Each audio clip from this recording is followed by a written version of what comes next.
Olivia. William. What happened? In front of me, as I returned home from work, there was an astonishing scene. My daughter Olivia and my husband William were both collapsed in the living room, rushing over in a panic. Neither of them were breathing. Nearby, a rope and what seemed to be a suicide note were haphazardly placed. Trembling, I picked up the note. Reading its contents, my mind went blank. What on earth? William taking Olivia's life. From then on, in disbelief, I went through with their funerals. The police quickly concluded their investigation, aligning with the contents of the note. In other words, it was deemed a murder-suicide. That's impossible. William wouldn't do such a thing. As I stood there dumbfounded, someone unexpected visited me. And then, an astonishing truth came to light. I immediately informed the police and persistently pleaded for them to reinvestigate. Eventually, the police reluctantly agreed to reopen the case. They visited my home days later. I'm sorry. It wasn't a murder-suicide. One of the officers said slowly, looking uncomfortable. The two of them. As the truth was revealed thereafter, I was filled with an unbelievable mix of emotions. My name is Mary Smith. I'm turning 50 this year. I work as a part-time employee at a small local company, alongside managing my household. My husband, William, is 52 years old, 2 years older than me. He works as a section chief in the General Affairs Department of a small to medium-sized enterprise. We have one child, Olivia, who is 11 years old and in the 5th grade. However, Olivia is not our biological child. She is adopted. William and I got married in our 20s, but we couldn't have children. We underwent infertility treatments for a long time. However, the burden on my body was significant, and before I turned 40, we decided to give up. Instead, we discussed and decided to adopt a child. That child turned out to be Olivia. Olivia grew up healthily and became a kind and obedient child. Whether she's our biological child or not doesn't matter. We cherish Olivia above all else. We share a bond that's no different from an ordinary family, if not stronger. To think such a chilling event could happen to us. I couldn't believe it. No, I still can't. But it's the harsh reality that we're facing. Mom, I'm home. In the evening, Olivia returned home as usual with her cheerful voice. Behind her were her classmates, whom she's been getting along with recently. Hi, we're here. Excuse me. Welcome. It's Lucas and Jennifer. Lucas is a mischievous boy who excels at games, while Jennifer is a diligent honors student. Somehow, they get along well, and recently, they've been exclusively playing together as a trio. They promptly enter Olivia's room and seem to be enjoying games together. The sound of their laughter is heartwarming. Meanwhile, in the kitchen, I prepared snacks for the three of them. I bought a reasonably priced pound cake from a pastry shop near the station. I briefly wondered if it's too cheap, but then I reminded myself that there's no need to show off. The truth is, the elementary school Olivia attends is attended by many wealthy families. This is because many excellent local companies are lined up nearby, naturally attracting company presidents and the like. We got the land cheaply from William's relatives and just happened to build a house there. It's not like we have a lot of money. So, this was unexpected. At events like the elementary school's parent-teacher conferences, there were many parents dressed in glamorous outfits and carrying expensive branded items. I felt a bit uncomfortable in that atmosphere. Being a no-brand person, I stood out, and even at subsequent PTA meetings, the conversations were dominated by discussions of overseas trips and fancy restaurants. I still vividly remember feeling out of place. Consequently, naturally, their children also wear nice clothes and have refined tastes. Thinking about that, I hesitated to serve cheap snacks to Olivia's friends, knowing they could tell. But there's no need to go out of my way to serve luxury snacks to children. It's not good to spoil Olivia with extravagance from a young age. I gathered myself, knocked on Olivia's door, and went inside. Today's snack is pound cake. Enjoy it together, everyone. The kids cheered. Yay, thanks, Auntie. Thank you.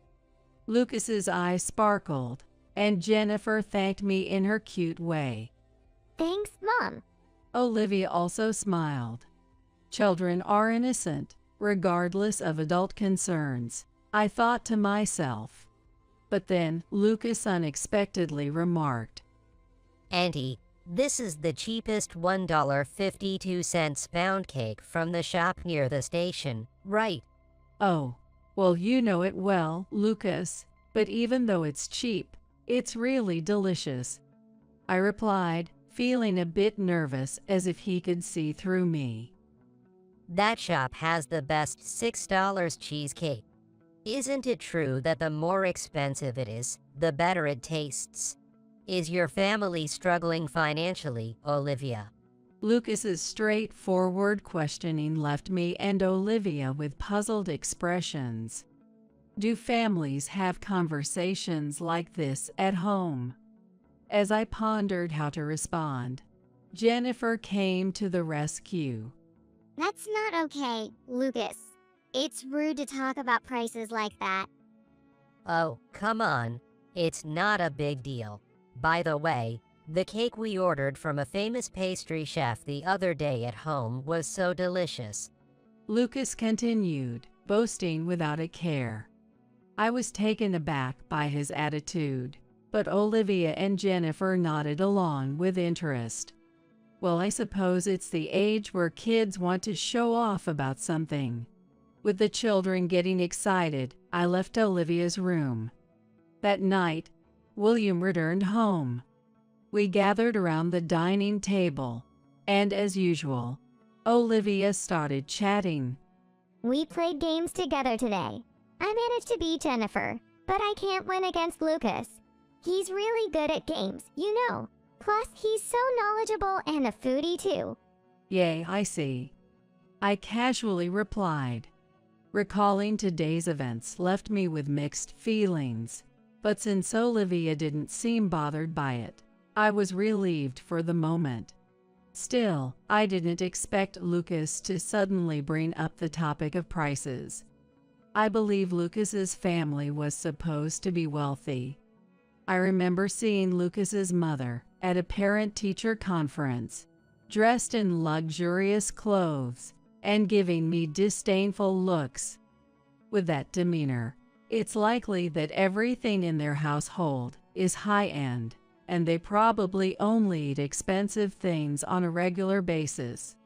Cheap pound cake, like what I bought, is probably beneath their notice. William, who seems unaware of such matters, smiles happily. I'm glad you have good friends.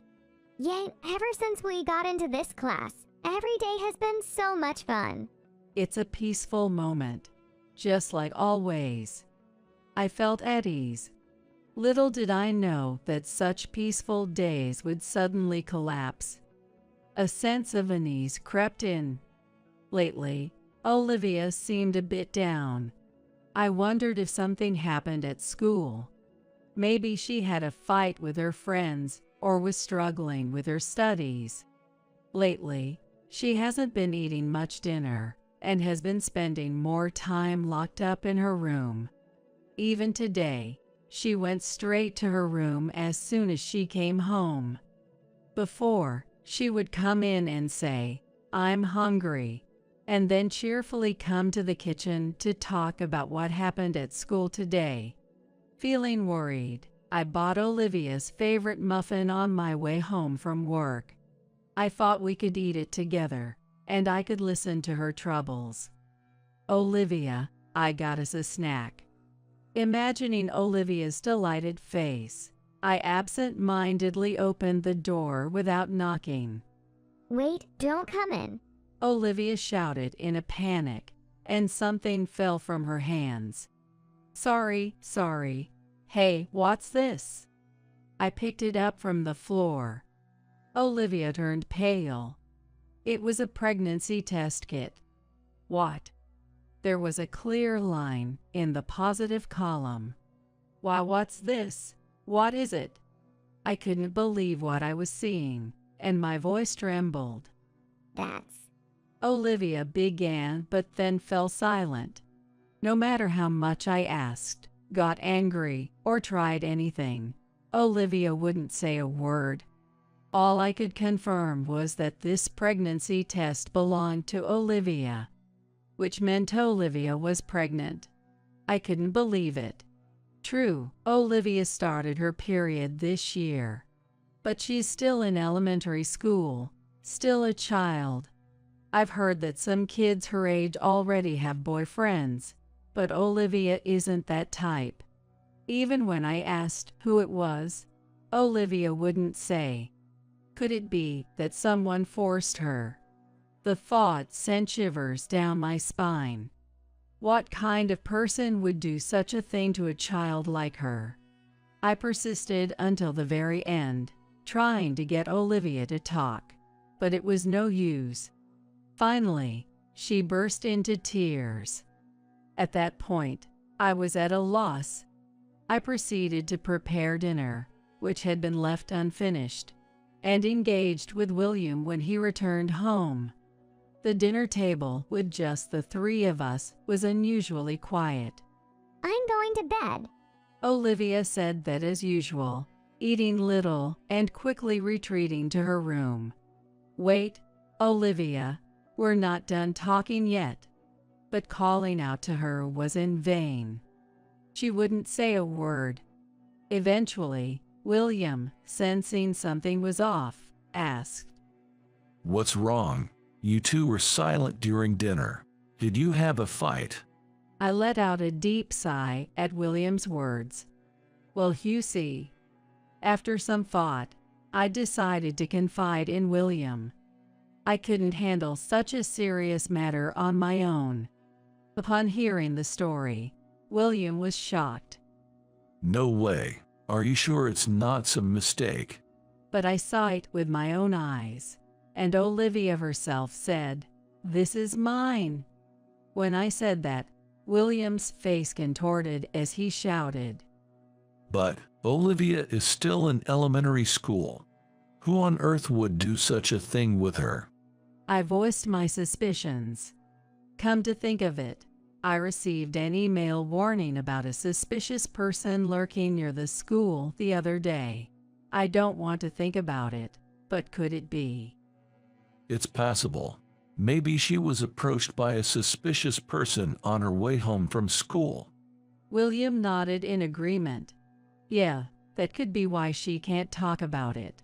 But if she's really pregnant, it's going to be tough. We need to take her to the obstetrician.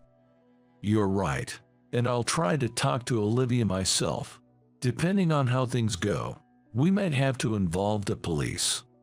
The mention of the police made me feel dizzy. This situation had become unbelievable. But we needed to catch the culprit quickly. I couldn't forgive anyone who would subject an elementary school student to such a thing. We needed to take action immediately. Luckily, tomorrow was Saturday, and everyone was off. I would persuade Olivia to go to the hospital or the police. Having made up our minds, We were prepared for what was to come. The next day, after finishing breakfast, as I was about to talk to Olivia, my phone rang. Hello? Oh, really? It was my boss from work. It seemed that there was some trouble, and I was asked if I could come in. Our workplace consists of the president, his wife, one full-time manager, and 2 part-time workers, including myself, totaling 5 people. Normally, part-time workers don't work on weekends, but they needed extra help. But I hesitated, but since they said it will be finished by lunchtime, I reluctantly agreed to take it on. I explained the situation to William and told him that I had to go to work. William accepted and said he would talk to Olivia. I was anxious. The job was to fix a mistake in the order, and although it was supposed to be done by lunch, it ended up being extended until 3 o'clock. I wondered if William and Olivia were getting tired of waiting. I'm home, I called out as I hurried back, but there was no response from anyone. Feeling suspicious, I entered the living room. To my surprise, I was greeted with a shocking sight. Olivia and William were lying face down. Olivia, William, what's wrong? I rushed over in a panic, but neither of them was breathing. Nearby, there was a rope and what seemed to be a suicide note, carelessly placed. The note read as follows. I'm sorry. I'm the one who violated Olivia. I don't expect to be forgiven. Taking responsibility, I will leave this world with Olivia. My mind went blank as I read it. What on earth? William was the one who got Olivia pregnant. And on top of that, to take such drastic measures. Trembling, I dialed for an ambulance and the police. Sure enough, both of them had passed away. I could barely stand, overwhelmed by the events unfolding before me. This is a nightmare. It doesn't feel like real life. Despite my confusion, the police proceeded with their duties in an indifferent manner. The scene was quickly examined, and then I was taken to the police station for questioning. There, I had to speak about things that were too painful to put into words. That Olivia wasn't my biological daughter, that she was pregnant, and that we were on our way to the hospital and police station just before this happened. Being detained for so long and constantly talking had left me exhausted. I was also grappling with the emotional shock and feeling mentally foggy. That's when it happened. The middle-aged detective facing me looked at me sympathetically. Your husband must have been quite panicked. If you had gone to the hospital, they would have run tests and his relationship with your daughter would have been exposed. In response to those words, I snapped back. My husband isn't like that. There must be some mistake. Ma'am, I hate to say this, but these kinds of incidents are surprisingly common. She's not your biological child, right? It's possible you adopted her for that purpose from the beginning. The detective's blunt words left me stunned. How dare you? What are you saying? Both my husband and I have raised Olivia with love and care. It's unthinkable to have such shady intentions. As I said this, the detective's expression became even more pitying. Well, I understand you'd like to believe that, but you know, men can have faces they don't show their wives. William isn't like that. I wanted to say it, but my mouth just wouldn't cooperate. Exhaustion and anger had reached their limit, and I couldn't speak any more. It seems that they've concluded it was a suicide pact based on the contents of that note. That's just impossible. No matter how much I insisted, the police wouldn't listen to me. As a result, No further detailed investigation was conducted. Eventually, Olivia and William's funerals were held. Despite going through the procedures, I still couldn't believe it. It felt like a dream, with disbelief coursing through my entire body. My mind was always clouded as if with fog, but with the help of my parents, we managed to get through the funeral somehow. Olivia's school friends, especially her close friends Jennifer and Lucas, also attended. William has friends and colleagues from work as well. Everyone was overwhelmed with sadness. However, the way they passed away was so tragic that it couldn't be ignored how delicately people treated the situation. Despite not wanting to hear it, I overheard whispers from mourners. It seems like that husband could only love small children. To do such a thing to a child not his own. What a terrible incident. No, that's not true. I wanted to scream and refute it all. Why did the conversation steer in this direction? William would never do such a thing. Something must be wrong. I thought so, but I couldn't do anything about it. Lately, I've been unable to sleep and eat, day after day. I was completely worn out. My life had been so ordinary until now. So why did things have to turn out like this? With no energy to do anything, time just passed by. It was one day, like any other. The doorbell rang, and I opened the door. It was Jennifer and her mother. I haven't seen her since the funeral. Her face looked even more swollen with tears than it did then. Auntie, Thank you for coming, Jennifer. I forced a smile onto my tired face as I said that and guided them to the living room. Jennifer, still crying, offered her prayers for Olivia. Olivia, I wanted to play more with you. I wanted to play games and study together with you. Olivia, I miss you.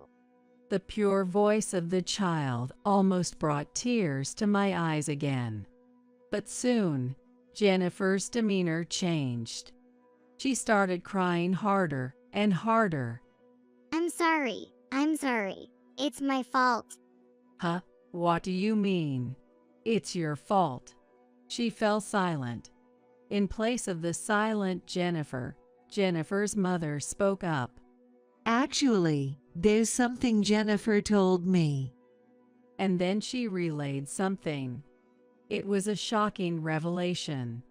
I see. I didn't know that. Thank you for telling me, Jennifer. After hearing the story, I was left dumbfounded. I think it's best to inform the police about this fact, Jennifer's mother said firmly.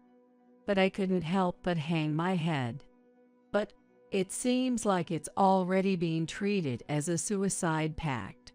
Then, unexpectedly, Jennifer's mother said, I have relatives in the police force. I'll inform them, and I'll also ask them to somehow initiate a investigation. Please, ma'am, I beg you to. As it is now, Olivia and Uncle are in such a pitiful situation. Jennifer also pleaded, tears welling up in her eyes. Their words stirred my weakened heart ever so slightly. Got it. I wanted to uncover what happened to Olivia and William. Since Jennifer and her family were willing to cooperate, I decided to muster all my strength and do whatever I could.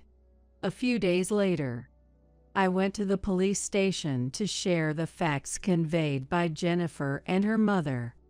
I briefed the elderly detective I had spoken to before. So I don't think it was a suicide pact. Please, conduct another investigation. But the detective looked reluctant.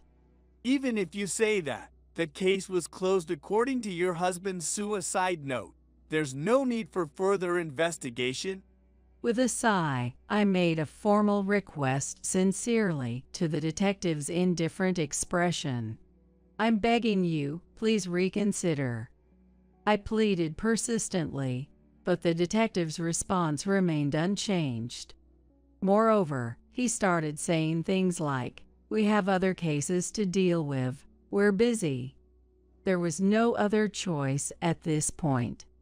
I mentioned the name of the relative who works in the police force, as I had heard from Jennifer's mother. When I mentioned that I had spoken to that person, the detective suddenly turned pale. Excuse me. Saying so, he left the room, and after a while, he returned with someone who seemed like his superior.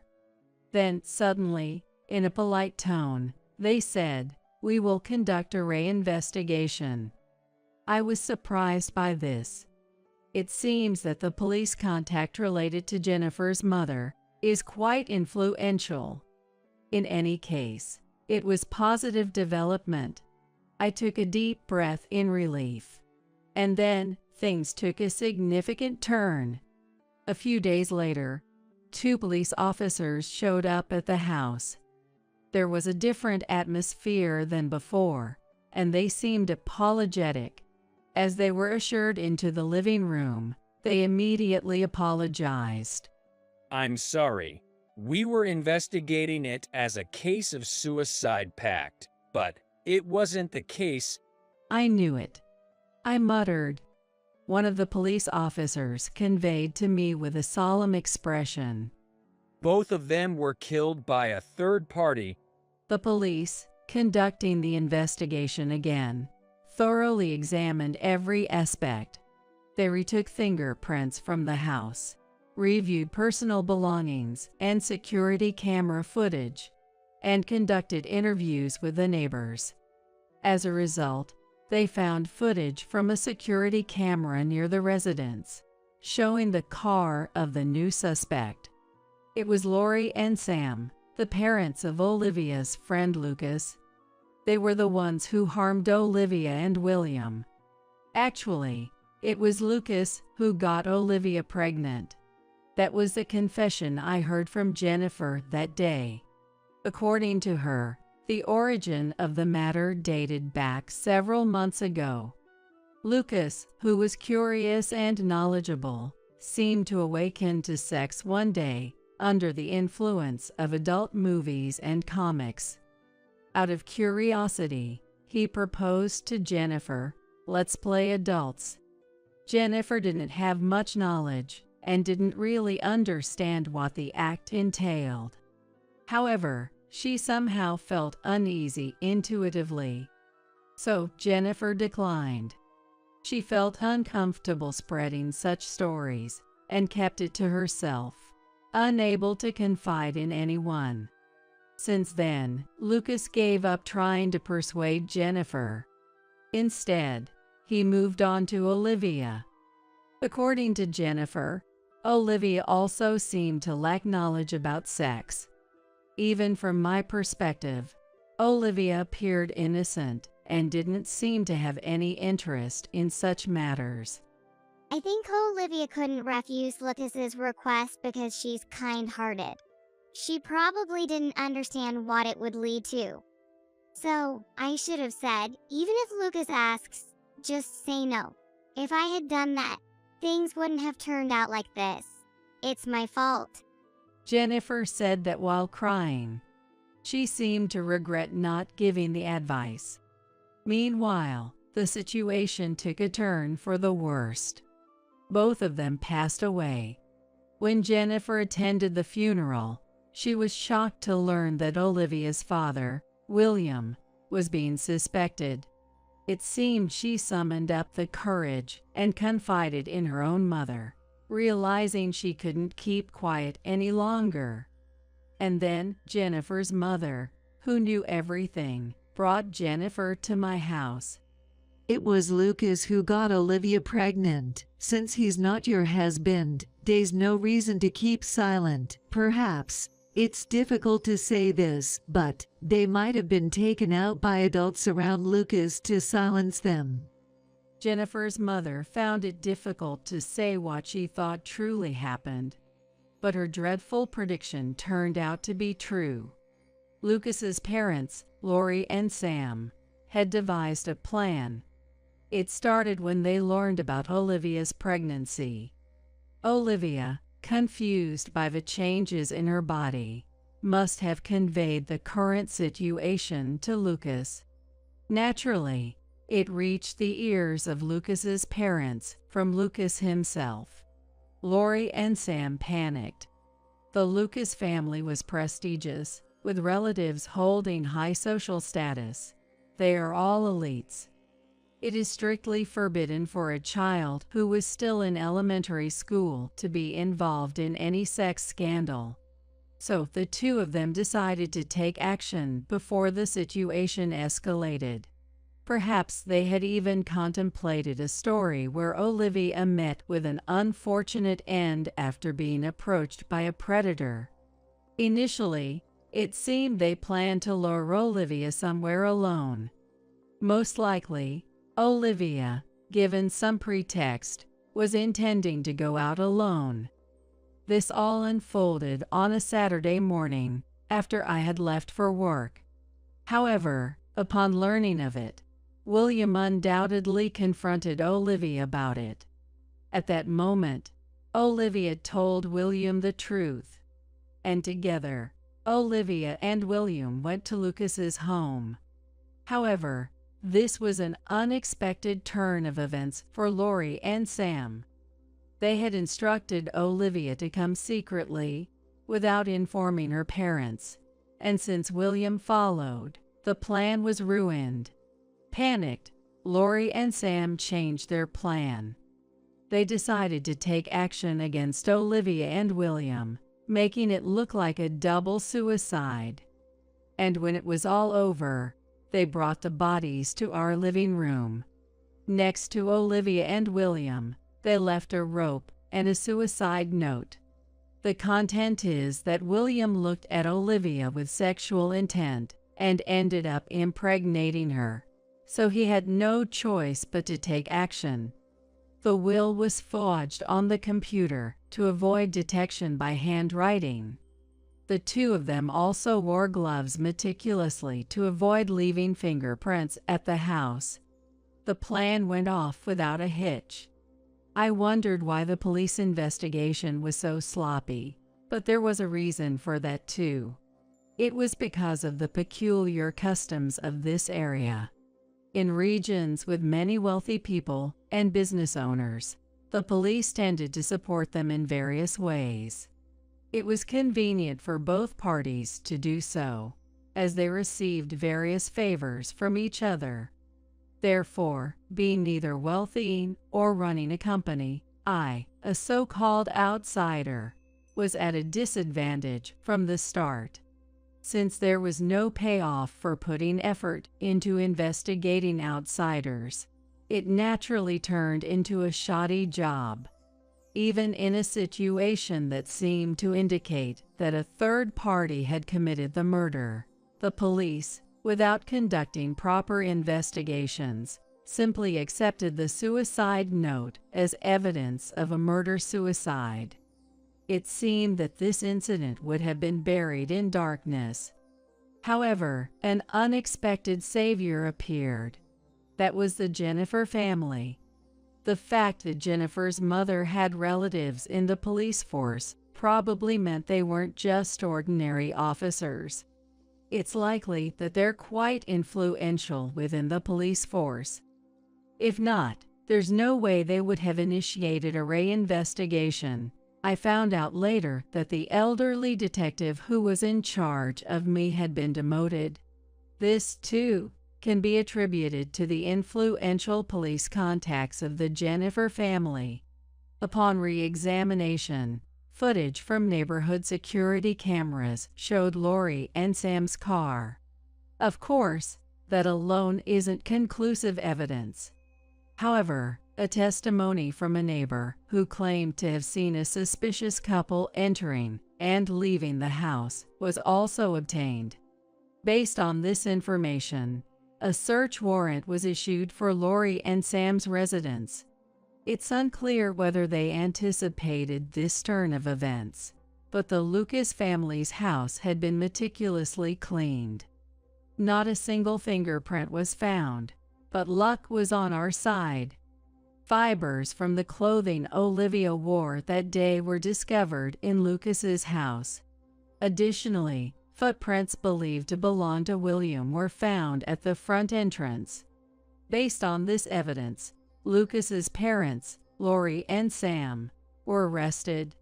Initially, they attempted to lie, but when confronted with the evidence, they confessed readily. They admitted to taking the lives of Olivia and William, all to conceal the shocking scandal of Lucas, an elementary school student, impregnating Olivia. With that, the suspicion toward William has been cleared. I feel a tiny bit relieved. It's just too sad for William to be not only deceased but also falsely branded as a criminal. Subsequently, this incident became a big news story and caused a commotion in society. On television and in magazines, it was featured as the dark side of a wealthy family, and apparently, photos of the Lucas family were circulating on social media. I say apparently because I haven't actually seen them. A friend or acquaintance told me, but I made a point not to absorb uncertain information from the internet. From now on, I have to fight in real places. That's the court. As a bereaved family member, I decided to utilize the victim participation system and appear in court. I just can't let those people off without saying a word. Instead of moping around like this, I want to strike back. On the day of the trial, as soon as I took my seat, my eyes immediately fell on Lori and Sam. Both of them looked downcast, aged. Doing so, they didn't look glamorous or wealthy at all. But more than that, I struggled to contain the anger and sadness that kept welling up one after another. I can never forgive the fact that Olivia and William were killed just for the sake of these people's appearances. Prompted by the judge, I made a statement. Olivia wasn't our biological child, but we raised her with love and care. Do you understand the sadness of having that suddenly taken away for unjust reasons? And on top of that, you plotted to kill my husband and even tried to brand him as a criminal. I won't forgive you for taking 2 lives just for the sake of appearances, to cover up your child's wrongdoing with such ridiculous reasons. I demand the death penalty.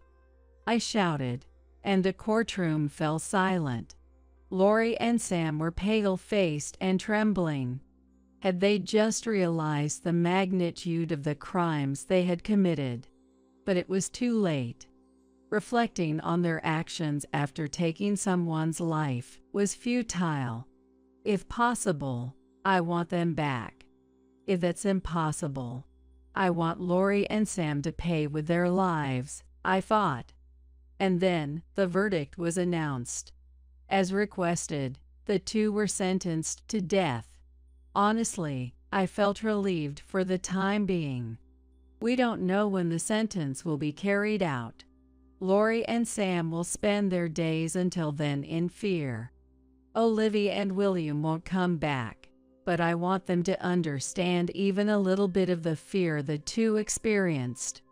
It's truly pitiful that they were robbed of their lives for such a ridiculous reason as appearances. And there's one more person involved in this case. Lucas. While he wasn't directly involved in the incident that took Olivia and William's lives, it's a fact that he impregnated Olivia.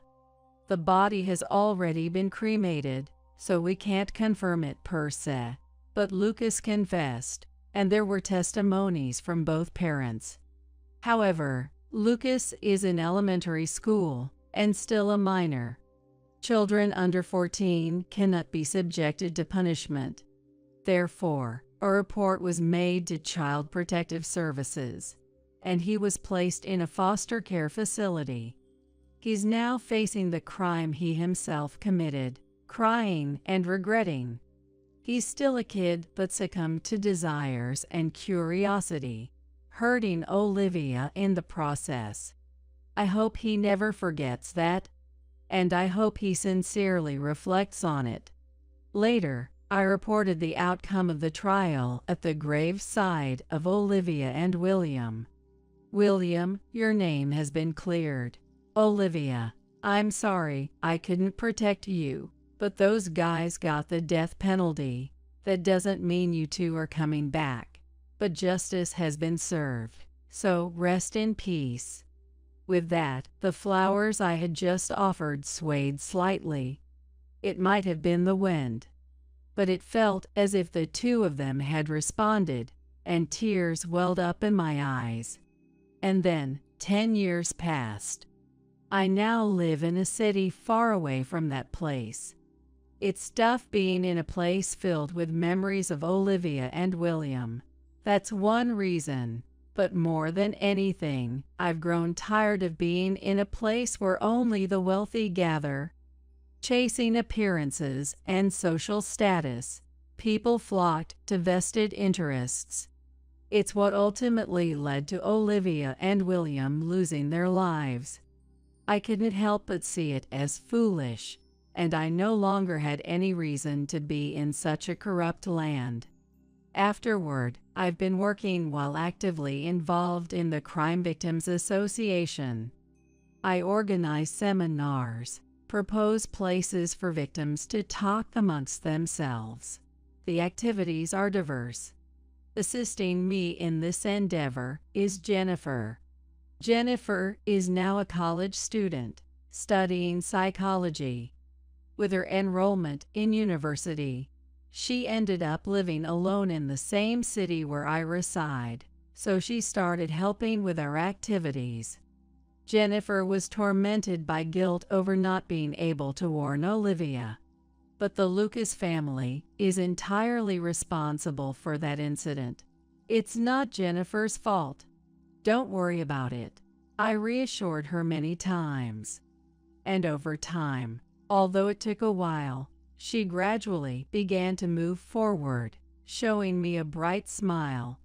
Recently, the existence of the Victims Association has gradually become known, leading to an increase in speaking engagements, magazine features, and television appearances. I've become quite busy, but I never forget about Olivia and William, not even for a moment. I've often thought about what life would be like if they were still alive. But every time I threw myself into my work, I want to be helpful in any way I can to support the many families of crime victims. That, above all, will be the best way to honor their memory. As someone left behind, I've made it my mission to fulfill my duties. From now on, even if things get tough, I intend to keep moving forward. I believe Olivia and William are watching over us from heaven. Is it okay if I ask something? Sure, what is it? Why are you so cold to Dad? Just now, he looked really shocked and went off alone. Do you like Dad? What? Yes, of course, I do. Isn't that obvious? I could tell you why I'm cold to him, but it might hurt you. Are you ready for that? I don't mind getting hurt. Can you tell me why? All right, I'll say it. Dad's probably having an affair. What? My son suddenly accused his husband of having an affair. However, there were no signs of trouble in our marriage, and he was serious about his work. I couldn't believe what my son was saying. Yet, he has an IQ of 140. He wouldn't say this without any basis. I decided to listen to my son's detailed story and verify the facts together. After 15 years of marriage, it seems I had been cheated on for 10 years. Moreover, my husband was likely planning a trip with his affair partner. Could it be? Since that time, it seems I've been cheated on for 10 years. Now I had to reconsider the relationship with my husband. Looking at my son's face, I noticed a slight change in his expression. You got hurt after all, didn't you? This is unforgivable. Can I make Dad regret it? My son seemed to have a plan. I decided to go along with my son's strategy. I am Erica, a 42-year-old office worker, just an ordinary person. I married Sean, a 45-year-old salesman, 15 years ago. He was slightly successful, but not particularly outstanding. We met through a common friend, and our meeting was not dramatic, nor was our marriage born out of a great romance. The only slightly unusual thing was that it was a shotgun wedding. But even that was not particularly rare. We were like the template of an average married couple. However, there was one thing we could brag about, almost wanting to shout it out loud. That's an amazing score again. Isn't that a perfect A+ in history? The tests at school aren't so hard. I'm still impressed. When I was in middle school, I worked hard to get C. Comparing us is pointless, isn't it? It was usual for our son to score well on tests. We both were delighted every time our son brought home good grades. Our son, Hart, was 15 years old. With exams becoming more intense, it was supposed to be a challenging time, but we were not worried at all. He was so excellent that we sometimes doubted if he was really our child. He seemed smarter than both of us already. We realized our son was smart when he was 4 years old. At that time, he often clashed with other kids. According to his kindergarten teacher, he would initiate conversations with friends, and before long, they would start getting angry. I asked my son why he was saying things that made his friends angry. You made your friend angry again today. Why do you always say things that make them mad? But if you gather the paper and tear it, you can use the glue right away, right? I told them that, and they said I was being annoying.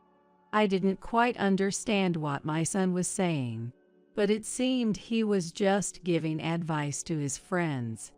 However, his friends wanted to do things their own way, which probably led to the arguments.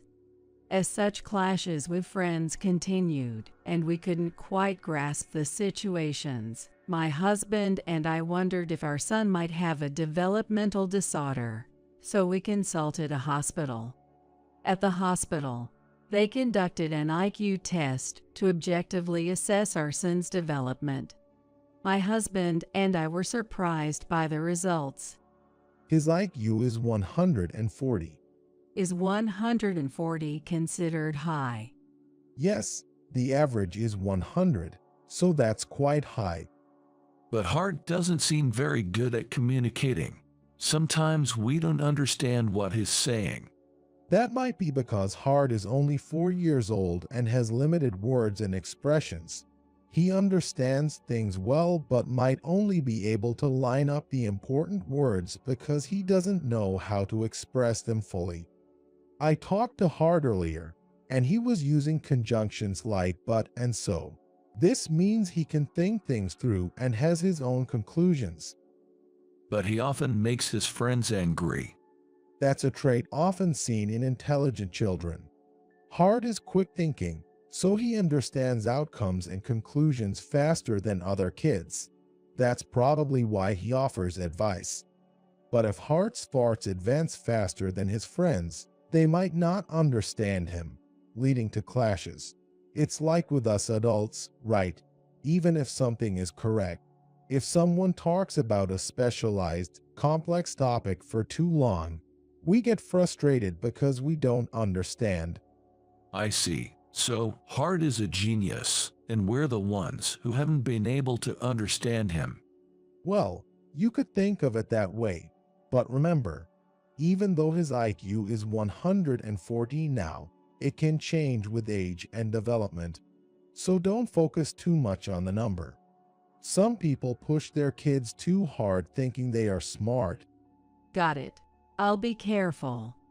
The doctor warned us not to put too much pressure on our child because of high expectations. Seeing us happy about the IQ of 140, he must have been concerned. But no parent would not be pleased to hear their child is smart. Knowing our son had an IQ of 140 made all his unusual daily behaviors suddenly make sense. When we bought him a book, he would quickly want the next one. We thought it was restlessness, but he just remembered the content quickly and wanted more.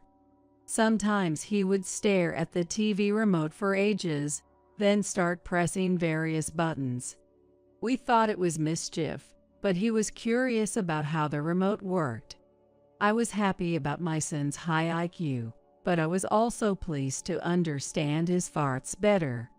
He had an interest in various things and absorbed knowledge rapidly with high concentration.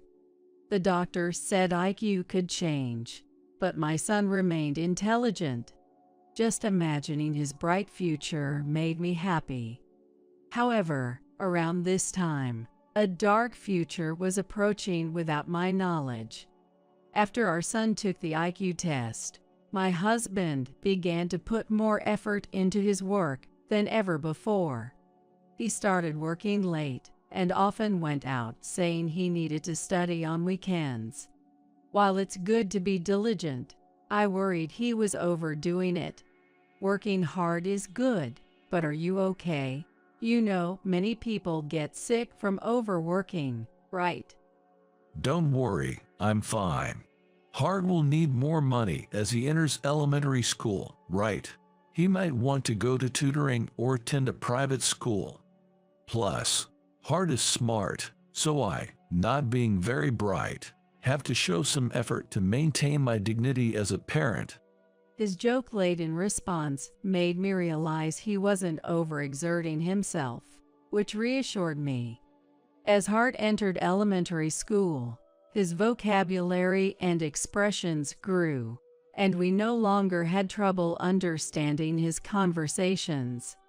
Why do we have to get permission from the teacher just to go to the bathroom during class?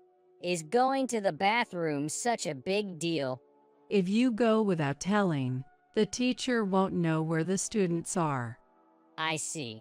But then, wouldn't it be better to have a sign on the desk saying toilet? That way, there's no need to interrupt the class for permission, and the teacher can still keep track of where everyone is. But then, some kids might put up the sign and skip class instead of going to the bathroom. If they slack off and end up in trouble, it's their own fault, so why not just let them be? That can't happen. If something goes wrong, it would be the teacher's responsibility. Enforcing rules and bearing responsibility. Being an adult sure is complicated. Though he has become better at conversing compared to his kindergarten days, his overly logical and somewhat dry approach remains a flaw. His quick thinking continues to set him apart from other children, a trait that has persisted since kindergarten. However, Hart is aware of his rapid thought processes and seems to be trying to adapt to others. As a method to better relate, he began showing interest in psychology by the 5th grade. He thought that if he understood the other person's psychological condition, it would be easier to match them. This approach is unusually mature for an elementary student, resembling how an adult would strategize to improve workplace relationships. My husband continues to work hard, but his efforts to maintain dignity in front of Hart don't seem to be going very well. Your job is in sales, right? Do you enjoy it? Well, It's not always fun since it's work, but being in sales means you are out and about, kind of like the face of the company. It has its rewarding moments. But being out so much, there must be some who slack off, right? Well, there are some like that, I guess, but I don't do that. I'm not saying you're slacking off. That's right. Hart tries hard to fit in with those around him. He may have a dry side, but he never looks down on others. However, for some reason, he seems particularly cold towards his father. Do you think Hart hates me? I don't think so. He knows you work hard. But he's not cold to you like he is to me, right? Well, maybe. They say a father can never beat a mother in parenting. That's a tough spot to be in. My husband is facing a classic paternal dilemma. Given Hart's logical nature, trying to change the way he interacts or buying him off would likely be counterproductive and seen through by Hart. It seems the only option is to work harder to impress him and show how great a father he is. Putting my husband's concerns aside, Hart continues to grow. After graduating from elementary school, he moved on to a local middle school. Now in his second year of middle school, it's time to start preparing for exams seriously. But there's no need to rush or worry about Hart. However, now that he's in his early teens, his adolescent phase is a new concern. Studying all the time can cause stress, right? It's Sunday today. Want to go out and have some fun. I like studying, so I don't get stressed. Actually, being forced to go somewhere I don't want to is more stressful. Is that so? Sorry about that. Then, keep up the good work with your studies. By the way, where were you planning to take me? Well, how about a museum? It's different from seeing pictures and textbooks. Seeing the real artworks can be a great experience, don't you think? Have you ever been to a museum?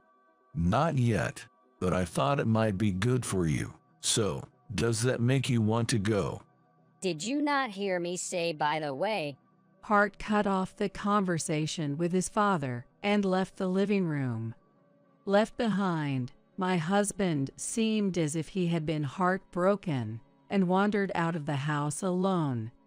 Watching the interaction between Hart and my husband, I felt sorry for the latter, left behind.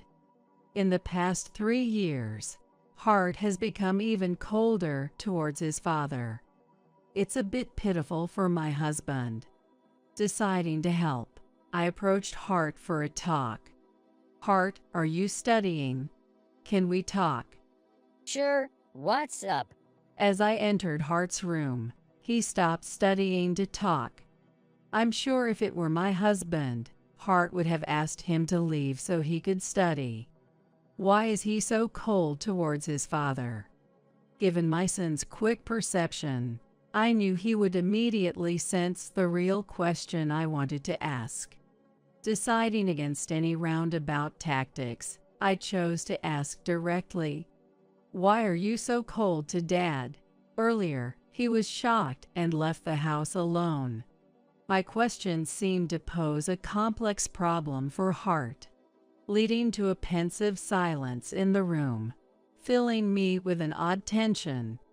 After a moment, Hart began to speak with a troubled expression. Do you like Dad? What? Yes, of course. His unexpected question took me aback. Although I answered honestly, it seemed to trouble Hart even more. Your words seem genuine. Of course, they are. I could tell you why I'm cold to him, but it might hurt you. Are you prepared for that? What are you talking about? I didn't understand what my son said, so I was confused. It felt like talking to the young Hart. But when he was in kindergarten, he just couldn't express his thoughts well, so he had many things in mind, and understood. Now he still must have comprehended something significant to pose such questions. Therefore, if I ask why, I will get hurt, as my son says. Nonetheless, for the sake of improving the relationship between my son and husband, I needed to hear it. I steeled myself, bracing for what was to come. I don't mind being hurt. Can you tell me why? Your response seems genuine too. So, I'll tell you.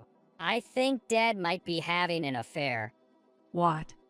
I was stunned by his unexpected revelation. An affair. But our marriage isn't troubled, and he's diligent at work. I found it hard to believe my son's claim. That can't be true, right? What's gotten into you all of a sudden? I'm still speculating, but Dad often lies, especially about work and the company. So, I thought maybe he's having an affair with someone from work. When has Dad ever lied? He lied just before. He said he's never been to a museum, but I think he has. Remember when I was into psychology books in 5th grade? I learned how to spot lies then. Is that about observing eye movements or voice tone? Can you really detect lies that way? I use more advanced techniques, like leading in conversation and spotting the immediate reactions people show when they lie. You showed confusion and resolve when I asked you earlier. I draw out and observe such reactions during conversations. So, you've been spotting Dad's lies since 5th grade. Right. The first time I thought Dad was lying was when he denied slacking off. It wasn't about slacking off, but something felt off. Over these 3 years, the lies I've pieced together point to an affair. But as I said, the affair is just a hypothesis. Still, I believe Dad is unfaithful, and I can't be close to someone like that. No matter how smart my son is, I found it hard to believe he could easily detect lies. However, as long as he believes my husband is unfaithful, the problem remains unresolved. I pondered how to mend their relationship. It'd be good if I could be certain my dad isn't having an affair. I see. It seemed he could read my thoughts, making his lie detection claim more credible. But how can we find out if he's not having an affair? I need your help with something I can't do alone. Okay, what can I do?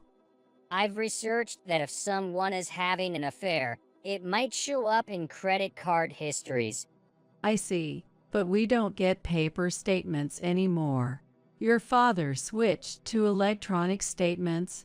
I've only checked a bank account, so I only know the total amount charged, not what your father spends on with the card. That's a common way to avoid statement scrutiny. Let's check the web statements. Are you using a family credit card? Yes, it is a family card, but is that an issue? No, it's actually better. It's illegal to check the card history without permission, even for family members. But since it's a family card, the history includes both your and Dad's transactions, right? So, it's inevitable that we'll see Dad's transactions too. That's a gray area, huh? Do you know the account ID and password? It's okay. I keep important passwords noted down, so it should be there. Feeling like a detective, I got a bit excited about the task. While it felt wrong to doubt my husband, I believed he would understand once I explained everything and apologized. More so, he should be grateful if this helps improve his relationship with our son. Together, we accessed the computer to check the credit card statements and found several unbelievable charges. What is this? These charges? These hotel names clearly suggest they are motels, visited every 1 or 2 weeks. There's always a restaurant payment before each motel visit. He's been dining out before going there. I was shocked, having firmly believed my husband wasn't unfaithful. But Hart, having suspected the affair, remained calm. Why would he engage in an affair? There's no real reason for affairs. People who are content at home still have them. It often starts with someone feeling a sudden attraction, calling it a moment of madness. So, pondering why he started it is pointless. Even if there's a reason, it doesn't justify the affair, and we don't need to understand the feelings of someone who cheats. You're right, but I never noticed any signs of infidelity in him. Mom, you're watching too much drama and online videos. Do you think signs of infidelity are always obvious, or that you'd stumble upon the affair scene? People who cheat are determined to hide it. It's usually like this, discovering it when you least expect it. As I grappled with the shock of my husband's affair, Hart methodically continued to check the online statements. We can only see transactions from up to a year back. I wonder how long this has been going on. The duration of the affair is important, right? It was about 10 years ago that he started putting more effort into his work. Could it have been since then? I might have been cheated on for 10 years. You remember well, even though it was 10 years ago. It was right after Hart took the IQ test. That's why I remember. I acknowledged my husband's affair internally. The sudden confrontation with reality hit me hard. I would have preferred signs of conflict or unfamiliar scents on his clothes. Anything that could have given me a clue. Now I must reassess our relationship. I noticed a slight change in my son's expression, which had been calm. You're hurt after all, Mom. This can't be forgiven. Should I make Dad regret this? It seemed Hart had a plan. I decided to go along with it. After uncovering the affair, I continued life as if nothing had happened. There's a business trip next week. Business trip? That's rare. When is it?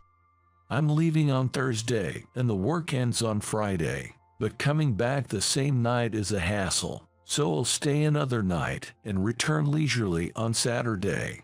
On Thursday morning, my husband left for the business trip. After seeing him off, it was time for me to leave too. I'm heading out too. I've prepared some food and put it in the fridge. You can manage it, right? Just be careful with locking up and handling fire. Don't worry so much. Since you've even taken time off work, you should relax and enjoy. Leaving Hart in charge at home, I departed, suitcase rattling behind me. I got on a plane and headed to the resort hotel I had booked. I haven't visited a resort hotel in a long time. It's a short trip, 1 night and 2 days. But I plan to relax at the pool and get over my daily fatigue. I arrived at the hotel. It is much bigger and nicer than the picture.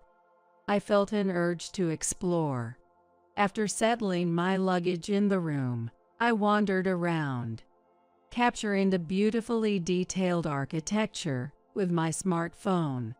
I plan to show the videos I captured to my son upon my return.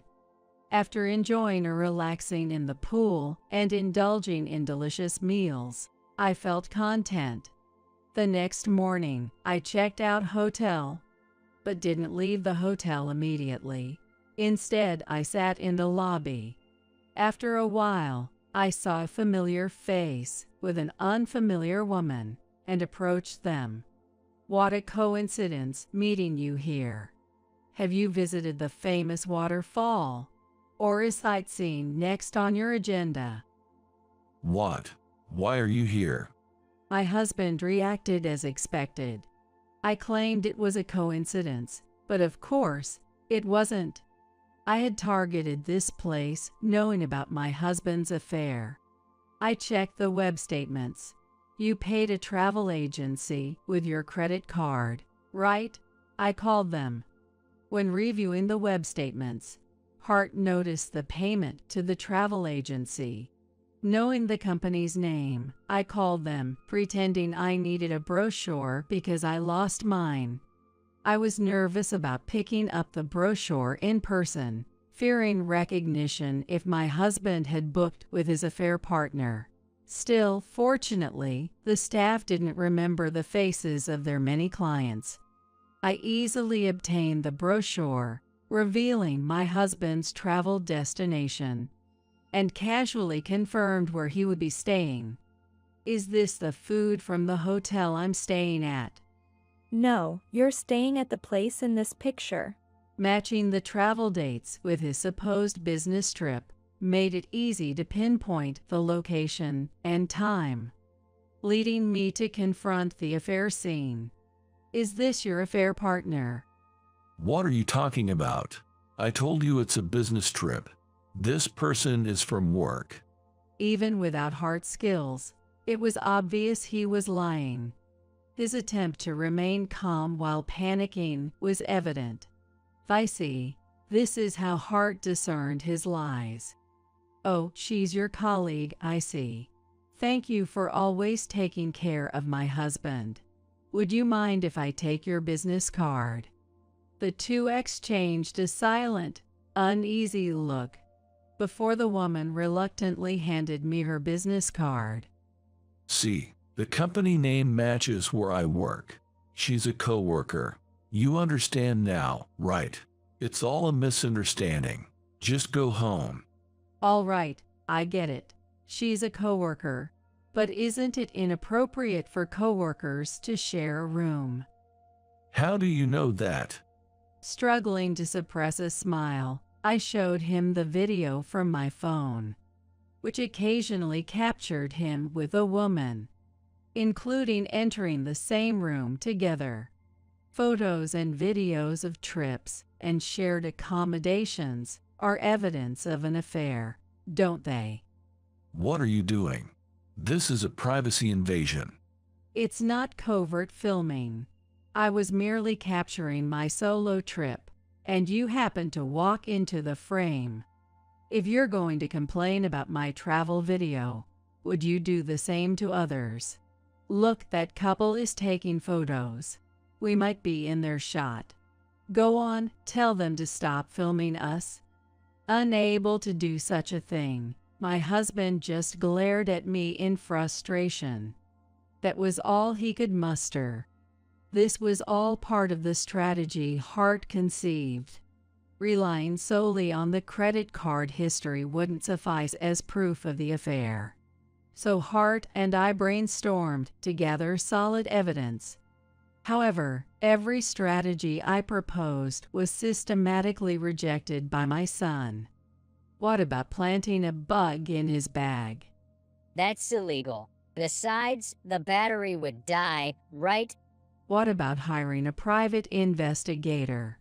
That costs a fortune, you know, around $200 per hour.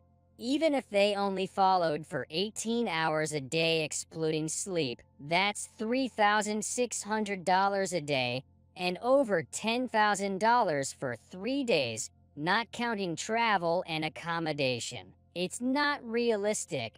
So what then? Mom, enough with the drama and online video ideas. Let's think of something more practical.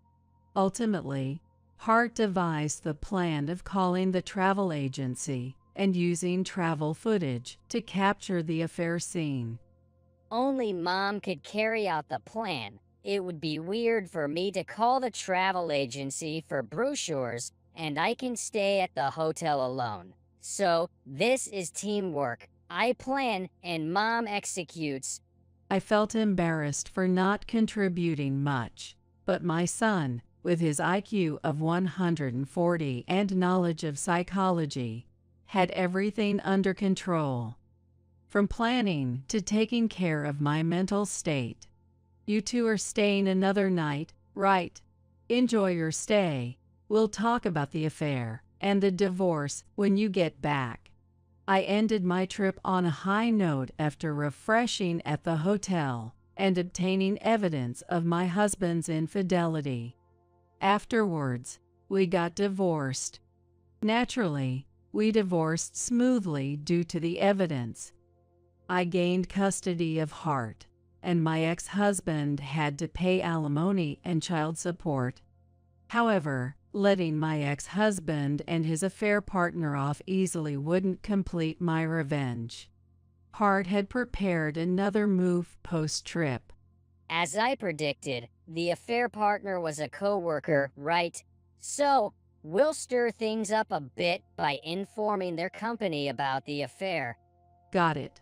So we contact their company to report the affair, hoping for some action against them. Affairs are private matters. The company can take action. Plus, unnecessarily spreading the word about the affair could lead to defamation charges against us. Forget the drama and internet videos, okay? Well, sorry, but what do we do then? Did you get the affair partner's business card? Yes, I did. You didn't talk to the affair partner or ask Dad about her, right? Nope. I followed Hart's instructions. So, we only know about the affair partner from the business card. Exactly. We're supposed to send a certified mail for the affair damages, right? Normally, it has to be sent to the home address. But since we only know her name and workplace, it seems we can send it to her office. I see. So if the office receives the mail for affair damages, the affair talk spreads, making it awkward for them at work. Not quite. Others can't open certified mail, so nobody will know it's about the affair. But rumors of the affair might already be circulating in their office. When mysterious certified mail is delivered to the company and Dad gets divorced, others will likely start gossiping more. The plan unfolded just as Hart envisioned. The affair rumors spread at their workplace, forcing both to resign. Yet, Hart missed one detail. The affair partner was also married. Her affair came to light because of our damages claim, leading her husband to file for divorce and seek compensation from both. The lives of my ex-husband and his affair partner crumbled, and they eventually parted ways amid the chaos. Thus, my revenge for 10 years of betrayal was complete. After settling the matter with my ex-husband and reflecting on everything, I realized something. I watched my son devise the plan, but it wasn't that he knew everything from the start. He researched what he didn't know and applied what he learned. I learned from my son that being smart isn't just about having a lot of knowledge. I worried the divorce would affect him, but it seemed unnecessary. I've been bothered by Dad's actions since elementary school. Now that it's resolved, I can focus on studying. Surprisingly, Hart still has much potential for growth. He also became interested in law. Lawyers like wordplay and interesting, especially when making people who do wrong reflect on their actions. He noted, aspiring for a career in legal work. That sounds expensive. I'm determined to work hard for my son's future. Lucky. I'll be free from child support. Time for divorce. As I was preparing for the funeral, I couldn't hide my surprise at the words suddenly uttered by my husband, John. I thought he was selfish, but I never expected it to be this bad. There's a woman I want to marry, you know. But she hates kids, so. So what? Hey, If Kevin stays alive, they just keep taking money for child support and medical bills, right? Wow, what a relief. How awful. I felt my internal temperature drop sharply. To think such a guy was Kevin's father. My mind sharpens, and simultaneously my stomach churns. I agree to the divorce. Right. Then I'll take this house, so get out quickly. Can you wait until after the funeral, at least? Guess I have no choice. Saying that, John went out somewhere. And on the day of the funeral, I read out Kevin's will. John turned pale, and the relatives glared at him with faces like demons. Well, it's time to strike back.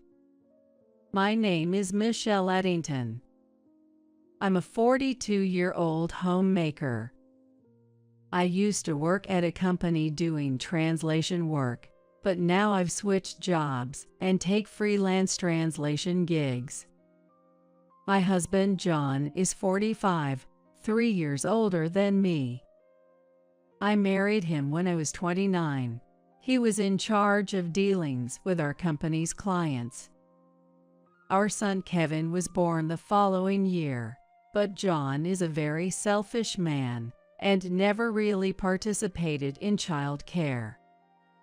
Kevin was very frail, constantly in and out of hospitals from the moment he was born. I often felt sorry, wondering if I could have given birth to a healthier child. But Kevin diligently underwent treatment and managed to hang on for 12 years. His condition worsened around his 12th birthday, during his first rainy season. His cough wouldn't stop, he couldn't eat, and his fever wouldn't go down. I hurriedly admitted him to the hospital, but despite the drip, his symptoms didn't improve much. Mom, I'm sorry for being admitted again. You don't need to apologize for that. You'll get better, right? Yeah, I'll do my best. Kevin said weakly, with a smile. My eyes welled up at that smile, but I couldn't cry in front of Kevin. I desperately held back my tears. While Kevin finally slept a little, I called John. But no matter how many times I tried, the call wouldn't connect. Was he out on business? I stopped calling and switched to texting. It wasn't until the next morning that I got a reply from John. Seeing the content, I immediately called him. John picked up the phone on the first try this time. What's up, calling so early? Don't WhatsApp me. Why aren't you here? Kevin is fighting for his life, you know. Well, even if I go, it's not like his illness is gonna magically disappear, right? Besides, we're gonna rack up more hospital bills, aren't we? Beds aren't free, and tell the doctor to get him discharged as soon as possible. What? How can you say that? Oh no, can't hear you. Anyway, I'm off to work. Hey, wait a minute. John hung up without even listening to my plea. Sure, John had always been indifferent towards Kevin, but he had never said anything this awful before. I clenched my smartphone tightly, trembling with anger. Even as the rainy season ended and summer began, Kevin's condition didn't improve. The doctor told us that it was uncertain if Kevin would make it through this winter, so I saved my work and tried to stay by Kevin's side as much as possible. Mom, you've been staying with me from morning till evening lately. But is your job okay? It's fine. I'm working from home properly, so don't worry. If you say so. Kevin seemed unconvinced, wearing a troubled expression and speaking in a voice that hinted he wasn't entirely satisfied. Knowing Kevin's gentle nature, he was probably worried that I had lost my job or that I was inconvenienced because of him. After that conversation, to avoid causing Kevin any more stress, I started bringing my laptop and working right in front of him. Kevin loved books and spent a lot of time reading during the day. He also enjoyed studying and would participate in the hospital classes when he was feeling well. I had wanted to let Kevin do everything he wanted. However, John seemed very dissatisfied with me in that regard, not only failing to visit Kevin, but also constantly complaining at home. Hey, why hasn't he been discharged yet? He's got a private room, right? It's such a waste of money for the bed and everything. How can you say that when our son is fighting so hard? Why don't you visit him at least once? I'm busy, okay. You're enough for the visits. John consistently refused to visit with such an attitude. Even though he was Kevin's father, Kevin must have felt lonely. I thought so, but I knew there was no point in forcing him to go reluctantly, so I couldn't push it further. By this time, John often came home in the early morning after drinking, and he always smelled of alcohol when we met. He said it was a business dinner, but seeing lipstick stains on his shirt from the laundry and receipts from hotels used for breaks in his suit, it seems like he's cheating. He can't make time for Kevin, but he has time for some other woman. Although my affection for John had run out, divorcing him would only sadden Kevin. That's what I've been enduring. Amidst this, Kevin's condition worsened. I get called in by the attending physician and heard something shocking. I'm sorry, but he has about a month left. What? Doctor, can't you do something? Beyond this. As I collapsed in tears, the attending physician assured me, we'll do our utmost until the end. And for about 2 weeks, we continued treatment in consultation with the attending physician, but as expected, Kevin's condition continued to deteriorate. I'm almost, huh? What are you talking about? There's still so much you want to do, right? Saying that while encouraging him, I shed tears where Kevin couldn't see.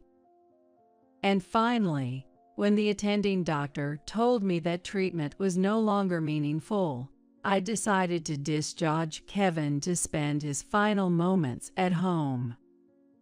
I get to go home. That's right.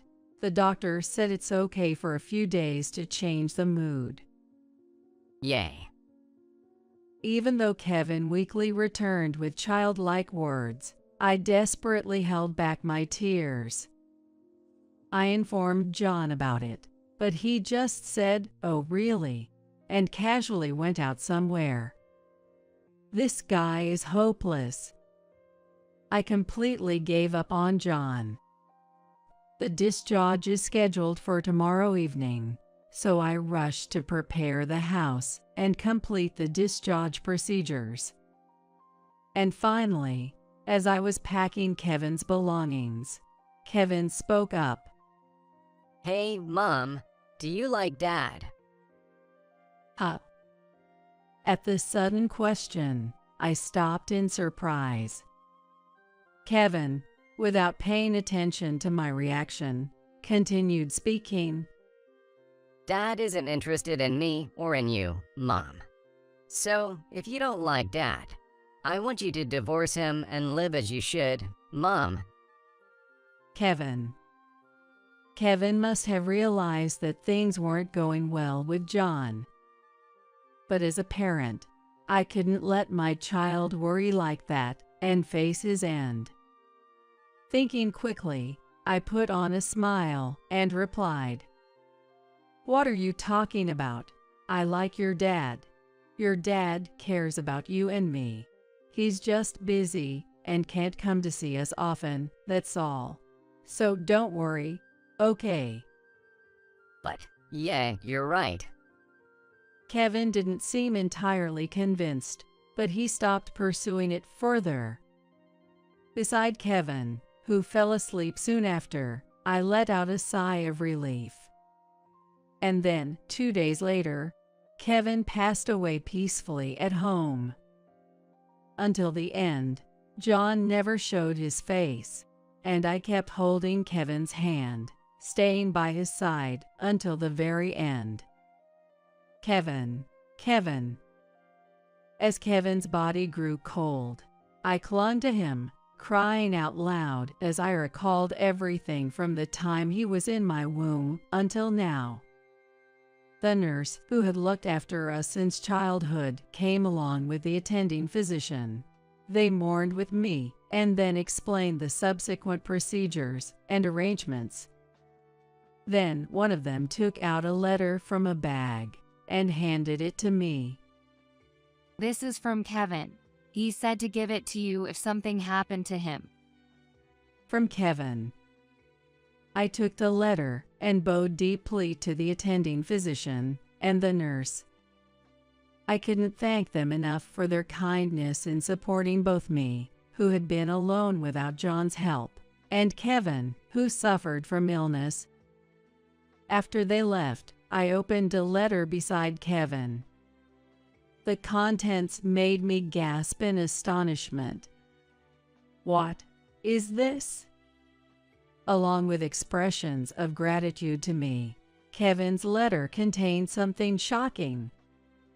I read it, and it made my blood boil. Even while the funeral director was there for arrangements, my mind was consumed with thoughts of the letter I had just read. Still, decisions needed to be made, and I proceeded to arrange a small yet intimate funeral for Kevin, ensuring it would be homely. Then, the day before the funeral, John finally showed up, still reeking of alcohol as always. I no longer had the strength to confront him. As he nonchalantly grabbed another drink from the fridge, he remarked, "You look older. Tomorrow is Kevin's funeral. Where were you?" Just working, as I've been saying. Always complaining. Why did I ever marry this guy? No, if it weren't for him, I wouldn't have met Kevin. My mind was a mess. Kevin's not in this world anymore. Oh, I forgot about that. His attitude, like he lost some distant relative or something, just got my blood boiling. However, there's no point in arguing with someone like him. Thinking that, I decided to confirm the arrangements for tomorrow's funeral. Lucky. No more child support. Let's get divorced. While preparing for the funeral, I couldn't hide my surprise at the sudden words from John. I always knew he was selfish, but I never expected this. I found a woman I want to marry, but she hates kids, so. So what? With Kevin gone, I won't have to pay child support and medical bills anymore, right? Well, that's great. How awful. I felt my temperature drop sharply within me. To think this guy was Kevin's father. My mind cleared, but my anger boiled over. I agreed to divorce. Right. Then I'll take this house, so get out quickly. At least wait until after the funeral. Can't be helped. Saying so, John went somewhere. And on the day of the funeral, I read Kevin's will. John turned pale, and I glared at him fiercely while he looked helpless. Now it's time to strike back. The will I read exposed John's infidelity. Until the funeral started and I began reading the will, John pretended to be a grieving father who lost his beloved son, wailing inconsolably. So, why would you have such a letter? No, that's not it. It's a lie. It's Kevin's praying, right? Michelle, I've been busy with work and couldn't come to see you often. I felt sorry about that. But there was no need for this. John was trying to deceive even at this point, and it was quite pitiful. I wordlessly took out the envelope from my bag and thrust the photo in front of John. What the? Are you taking secret photos?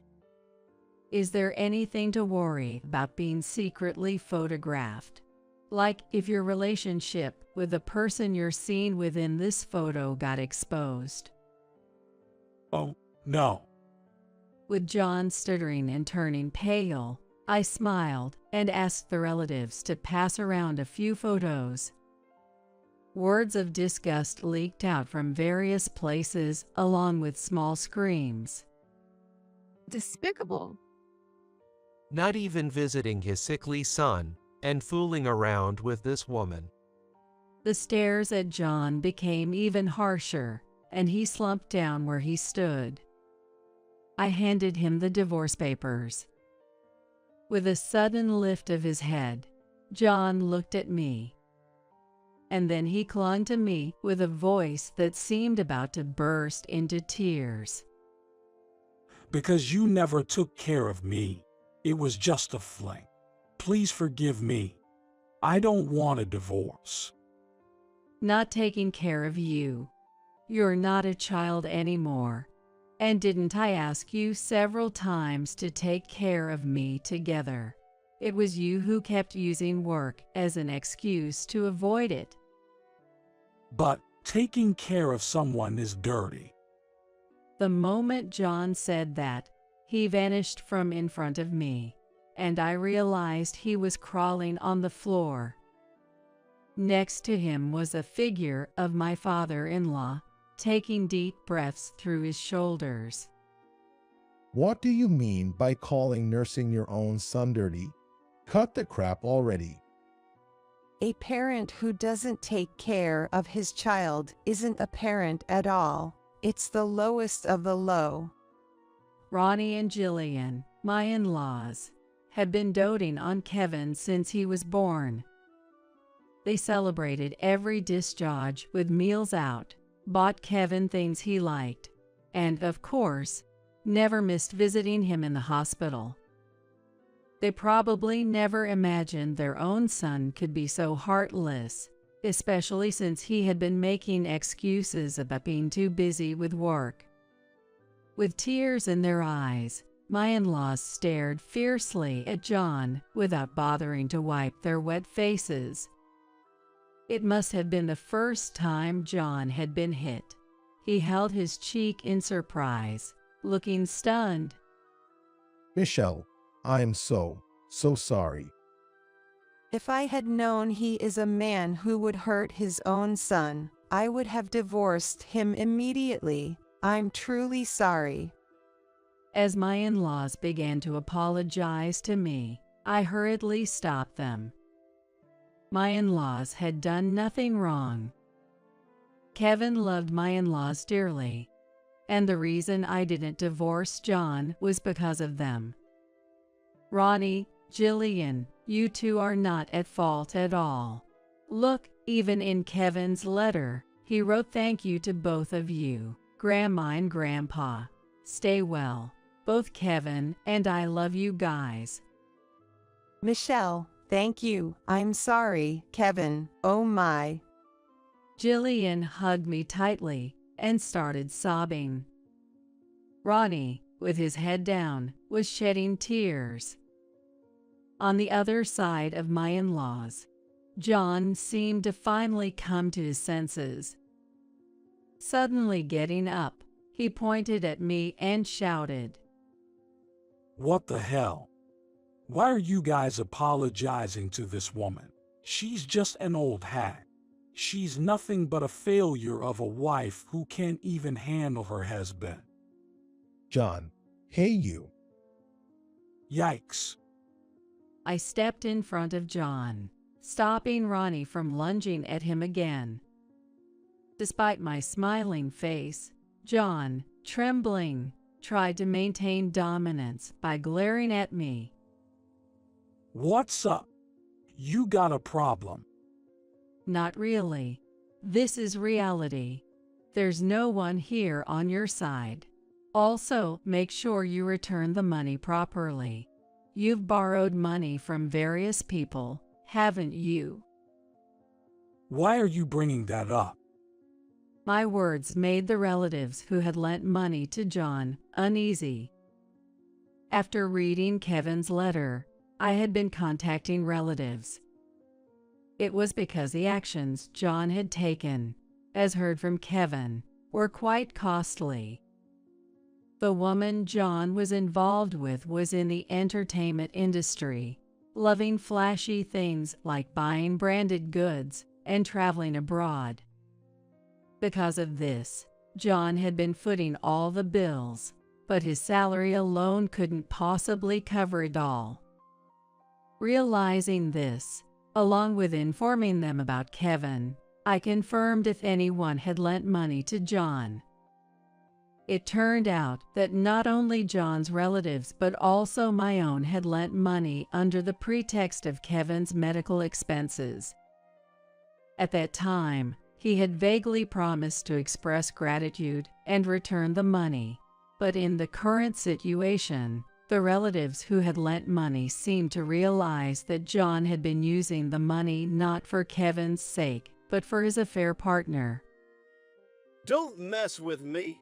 I lent it to you thinking it was for Kevin. Return the $10,000 right now." Same here. Return the $20,000. With these words as a starting point, demands to return borrowed amounts came from various directions. John, pale-faced, looked around at those voices. Then he turned to me with a smirk.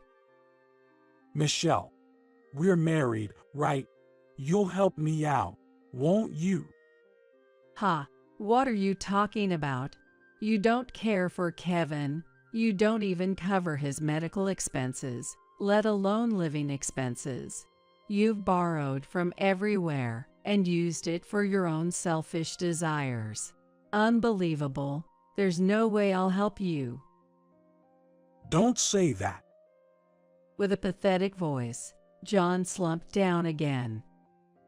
It seemed he had no energy left to argue anymore. Looking down at John like that, I called out towards the entrance to deliver the final blow. "Sophia, please come in." "Sophia, what are you doing here?" John, with an expression that seemed like he was about to collapse any moment, finally looked towards the entrance. A woman called Sophia approached me tentatively, her demeanor filled with fear. With minimal makeup, she looked far more modest than in the photos. "I called for you. On Kevin's final day, I was hoping you could persuade the girl who was with him to attend his funeral." Well, I'm sorry for what happened. "It's okay. Don't bother with superficial words." Upon hearing my response, Sophia immediately shut her mouth tight. Her complexion, much like John's, was as pale as a sheet. I handed her a document as she reached me. "I called you here today to sign this document. Please read it carefully and sign it." $50,000. I can't afford this." It's not for you to decide whether you can afford it or not." As I said that, Sophia looked at me with pleading eyes. Although irritated by her gesture, I had no intention of confronting her about it at the moment. Then, trembling, John stood between Sophia and me. "What?" I'm at fault here. So, can't you forgive Sophia? It's just too pitiful to dim in such a huge amount like $50,000. "Why? I'm just asking for compensation for your affair." John raised an eyebrow at my words and let out a heavy sigh, while internally screaming that I wanted to be the one making that gesture. I waited for John's next words. So, Sophia is weak, unlike you. How do you expect her to earn $50,000 selling her body? You're such a despicable person. John. John, reveling in Sophia's adoration as she clung to his back, seemed enchanted. I wasn't the only one observing the two of them mockingly. Even if I keep quiet, he'll still be pounced on by relatives. But hey, let's throw another log on the fire here.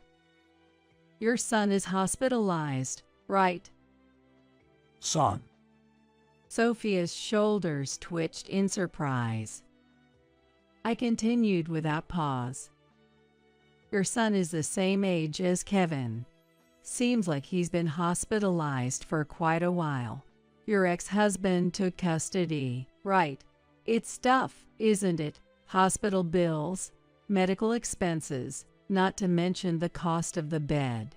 Besides child support, they're probably demanding quite a sum, aren't they? Why bring that up? Sophia stared at me as if she were seeing a ghost. John, still frozen in surprise at Sophia's words, remained motionless. I took out documents from my bag and handed them to John. After trembling violently, John pushed away Sophia, who was clinging to him from behind. Eek. What's the meaning of this? Divorced. With a kid. I didn't sign up for this. Wasn't it about needing money for your family living far away? I didn't lie. My son is also family. Was I just dating an old flame? What happened to true love? Was it my money you were after? Weren't you after my body too? Saying so, Sophia took off her shoes and hurled them at John. John, furious, lunged at Sophia. The security guard, summoned by someone, intervened as the two started grappling like children. Approaching the disheveled pair with a smile, I spoke up. "John, make sure to sign the divorce papers and pay the alimony. Sophia, you won't get a single penny less for your alimony. Also, from your ex-husband. Infidelity is no longer just a mere flaw. It's a sickness. It seems like you're seeing a few people, but if you have that much spare time, we'll enforce the alimony, the overdue child support, and the medical expenses." My gosh. John remained silent, hanging his head, while Sophia was led away by the security guard, shoulders slumped. I apologized to each of the relatives for the commotion, and they all kindly comforted me, tears streaming down my face. Later on, the divorce with John was finalized. We reached an agreement on the alimony amount as per the claim. This incident greatly angered both sets of parents-in-law. Furthermore, the relatives were furious about being deceived, leading to a complete fallout. It seems that the amount he embezzled was demanded back all at once, and it seems he borrowed from some shady sources. For repayment, he reportedly worked multiple jobs every day, but the repayment amount was too high, leaving him with no living expenses. Finally, unable to pay off the interest that had swollen, he was taken away by some scary guys last month. The parents-in-law don't seem to intend to file a missing person report, hoping only that he is safe, but they secretly wish he would suffer immensely, if possible. As for Sophia, she was caught cheating on every man she dated and having a child, leading to the termination of all financial support. Though she's 30 years old, being considered old for the hostess industry, she couldn't attract customers, so in the end, she relied on her parents and transferred all the alimony at once. However, afterward, she was sent to a farm on some island, where she is forced to work, with all her wages going toward repaying her parents. As for me, I moved with Kevin's portrait. I purchased a house near the sea that Kevin always wanted, and I live alone with a cat he wanted. Sometimes the parents-in-law come to visit, and reminiscing about Kevin is one of the pleasures. After that, I received another letter from Kevin addressed to me separately. In it, along with many expressions of gratitude, there was an apology for leaving for heaven ahead of me, and the content that he wanted to be my child again even in the next life was written in slightly shaky handwriting. And at the end, it was concluded with, "Mom, you just keep being you, stay lively, and live long," which made me determined to live my life true to myself for Kevin's sake. Overcoming the sadness of not being able to see the growth of my beloved child, I will continue to live each day to the fullest. John, what are you doing here? In the middle of the night, feeling that I heard a noise from upstairs, I went up the stairs and bumped into my husband coming out of our daughter's room. He seemed surprised to see me. Oh, I heard the noise too and went into Emily's room. She was crying because she had a nightmare, so I was comforting her. Would a daughter who usually keeps her distance from her father at her age really be comforted by him just because of a nightmare? It was a somewhat unconvincing explanation. After that, my husband's visits to our daughter's room at night became more frequent. Whenever I asked what he was doing, he invariably said that Emily couldn't sleep and wanted him to stay with her. In the morning, my daughter started to yawn constantly and became increasingly groggy due to lack of sleep. And I noticed she seemed to have put on weight around her waist. When I confronted my husband severely, Emily spoke up. "I've been putting up with it, but I can't take it anymore. Listen to this." When did you get your hands on such a thing? You ingrate. With a trump card she played, my husband was cornered and had no choice but to admit his wrongdoing. My name is Lena. I married my college senior, John, and we had a daughter, Emily. John adored our only child, Emily, more than anything and often took good care of her since she was young. Emily also grew fond of her father and would often go out to the park or other places with John, even when I wasn't around. When I was busy at work, especially during peak seasons, John would willingly take Emily out to amusement parks or other fun places. No matter how busy he was, John always made sure to attend school events like Emily's sports day or parents' day. In a world where many men prioritize work over taking care of their children, I am constantly grateful that I married a man like John, who could be called a true hands-on dad. However, as Emily reached her upper elementary years, she began avoiding John, possibly due to her sensitive age. Hey Emily, how about we go out somewhere together for a change? We could go shopping. I'll buy you something you like. On a holiday, while Emily was watching TV in the living room, John suggested this. I'm fine. There's nothing I particularly want right now. Emily, who has become somewhat mature for her age, recently started feeling embarrassed about going out with her father. Even today, when invited by John, she seemed reluctant and turned down the invitation. I'm going out of my way to ask you. And this is the attitude I get.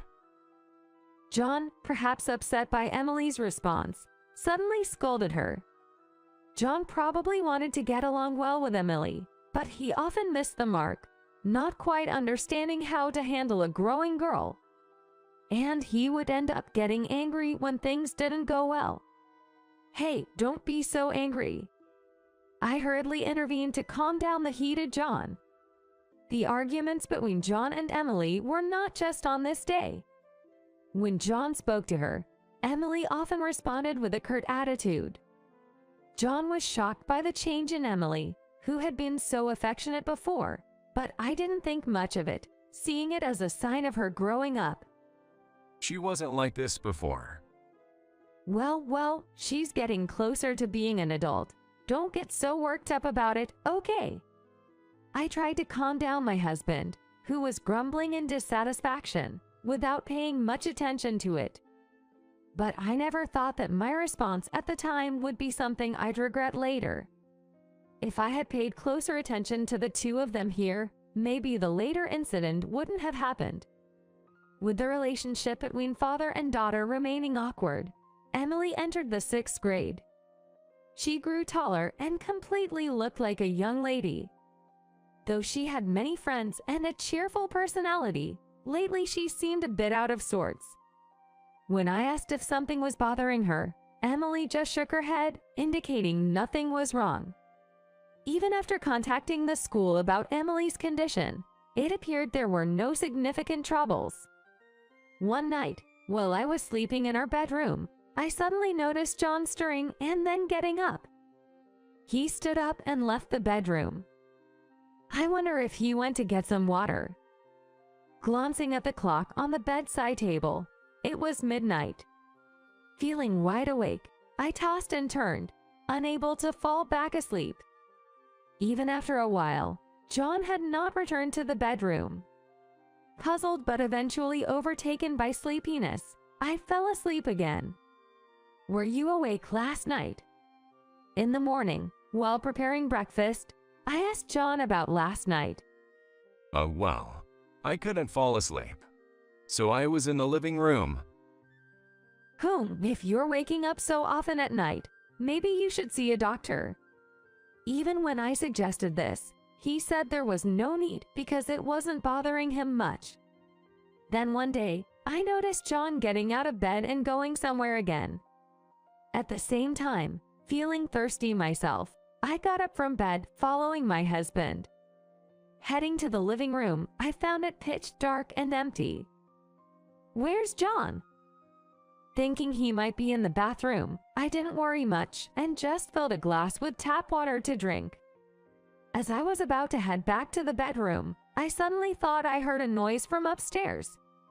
Could Emily be awake? With that thought, I went up the stairs. Then I bumped into John coming out of Emily's room. John, what are you doing here? Lena, you're awake. John seemed surprised to see me. Is something wrong with Emily? I came up because I heard a noise. Oh yeah. I noticed the noise too and went into Emily's room. She was crying because she had a nightmare. So I was comforting her. You've been on bad terms with Emily for a while. Did you make up? Even if she acts distant, kids love their parents. She's calmed down and is sleeping now. So let's go back downstairs. Could Emily, who had been avoiding her father so much, really be comforted by him just because of a nightmare? It was an unsatisfying explanation, but urged by John to go back to sleep, we went down the stairs and returned to our bedroom. After that, my husband John started leaving our bedroom at night more often to visit Emily's room.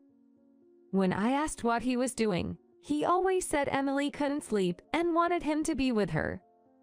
I also asked Emily if that was true, and she said she was the one who asked her dad to come. Emily is a girl and sleeping with her dad all the time. Plus, wouldn't it affect your work if you're up all night, John? No, I'm fine even if I lose some sleep if it's for my sweet daughter. Right, Emily? John answered nonchalantly and looked to Emily for agreement. Yeah. However, Emily's face, even as she agreed with John's words, looked clearly troubled. I stopped prying further, thinking if both were okay with it, but I couldn't shake off the feeling that something was wrong. Then, in the mornings thereafter, Emily started yawning incessantly, showing signs of sleep deprivation, and often seemed absent-minded. Even her grades, which used to be top-notch, began to decline, causing concern not just for me but also for her teacher. "Hey Emily, is something bothering you? You seem pretty distracted lately," I asked, worried about her health, but Emily just laughed it off, saying, "It's nothing, Mom, you're overthinking it." Then, 6 months later, I noticed something when I went to pick up Emily from her tutoring classes. Children were coming out of the entrance as classes ended, and among them, I spotted Emily. Viewing her from the car, I realized she looked fuller overall, something I hadn't noticed because we were always together. I'm exhausted. Today was test day, so it was tough. Emily said as she got into the car. "You worked hard. You must be hungry. I'll get dinner ready as soon as we get home." Yay. I love Mom's cooking. Hey, you say the nicest things. Speaking of which, Emily, have you noticed any changes in your figure recently? You seem a bit fuller. At my words, Emily's expression froze for a moment. Yeah, I've gained weight recently, and my skirts and shirts are tight. I've also not been feeling well. Really? I'm sorry, I hadn't noticed at all. It might be something serious. Should we go to the doctor tomorrow? I had noticed she looked a bit absent-minded and sleep-deprived, but it must be serious if it's affecting her body. As I spoke anxiously, Emily's face suddenly brightened, and she forced a smile. Just kidding, it's a lie. I just wanted to make you worry a bit. Maybe I'm just tired. It's really nothing. Forget about it. My daughter's attempt to dismiss her previous statements only made me more anxious. Could it be? Emily's clearly unnatural behavior made me feel like I understood the cause of the unease that had been building up. When we arrived home, I found John just as he was angrily ending a phone call. Stop making ridiculous accusations. He hung up the phone with a look of indignation. "Who are you on the phone with? You seemed pretty upset." It's nothing, just a wrong number. Don't worry about it. John brushed it off with a laugh and said he was going out for his usual walk before leaving the house. Emily's condition, John's behavior. Feeling that something was amiss, I checked the phone John had been using to talk to someone. This number is. Searching through the call log, I was puzzled to see the displayed phone number. It was Emily's school number. Why would John show such anger? What were they talking about? And why lie about it being a wrong number? With a growing sense of unease, I felt I had to check and call the school. Identifying myself as Emily's mother, I inquired if something had happened concerning her. It turned out that John had been talking to the school nurse just before. The nurse answered the phone and explained. Hearing this, I was speechless with shock. During a recent physical exam, we discovered that Emily had developed shingles all over her body. We suspect it's due to stress, and I had just discussed this with her father, but he abruptly hung up, insisting that his daughter was fine. The nurse's tone was quite urgent. Despite this, why did John adamantly deny it? His unusual behavior made me suspect that the changes in Emily's health might be connected to him. I knew I had to uncover the truth immediately. Thinking this, I made a request to the school nurse. She agreed to help, considering it was for Emily's sake. I'm home. We need to talk. What's with that serious face? John, oblivious to my grave demeanor, just chuckled. The person you were talking to earlier was the school nurse, right? Why did you lie about it being a wrong number? John looked startled, probably not expecting me to call the school back. Well, you see, you worry too much. I heard the story, and it wasn't anything serious, so I didn't bother telling you. Nothing serious? How can you be so sure? Emily is clearly healthy. Saying she's sick is just a baseless accusation. John became defensive and argued back at my words. Baseless? Emily is showing signs of stress on her body. Don't you have any idea why her health might be changing? That's a baseless accusation. I don't know anything. Emily isn't saying anything either. Not saying anything? Who's been threatening her to keep quiet? I talked to Emily about everything while you were out for a walk. Pretending not to know won't help anymore. After hearing about Emily's condition from the school nurse, I immediately talked to Emily. At first, Emily was tight-lipped, but after I gently persuaded her, she tearfully confessed. Emily had been coerced by John to sleep in the same bed with him at night. Although it might be different when she was younger, Emily is now in the 6th grade. For a girl her age, it's naturally uncomfortable to be forced to sleep with a man, even if he is her father. Initially, Emily resisted. But John shouted that it was bad parenting on my part if a daughter wouldn't listen to her father, and he threatened to divorce me and kick me out of the house if Emily didn't obey. Not wanting me to be driven out, Emily reluctantly complied with John's demands. However, just the thought of sleeping next to John made it hard for her to breathe, resulting in stress-induced shingles all over her body. The symptoms of shingles include pain throughout the body, making it difficult for her to sleep, and when she did manage to fall asleep, she'd often wake up to dreams of her father yelling at her. The reason Emily looked drowsy and distracted all the time was that she couldn't get proper sleep. Emily revealed that to alleviate her stress, she had been getting up at night and secretly eating food from the refrigerator. That's probably why her body shape changed so suddenly.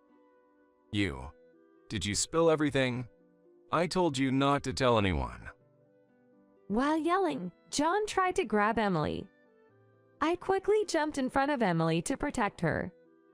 I won't let you touch her. Stop hurting her anymore. Hurting? So exaggerated, huh? I didn't anything sketchy. Just sleeping together represents only a physical affection. What's the issue with a father sleeping with his daughter? Emily clearly didn't like it. She's showing physical signs of stress, and you still force her.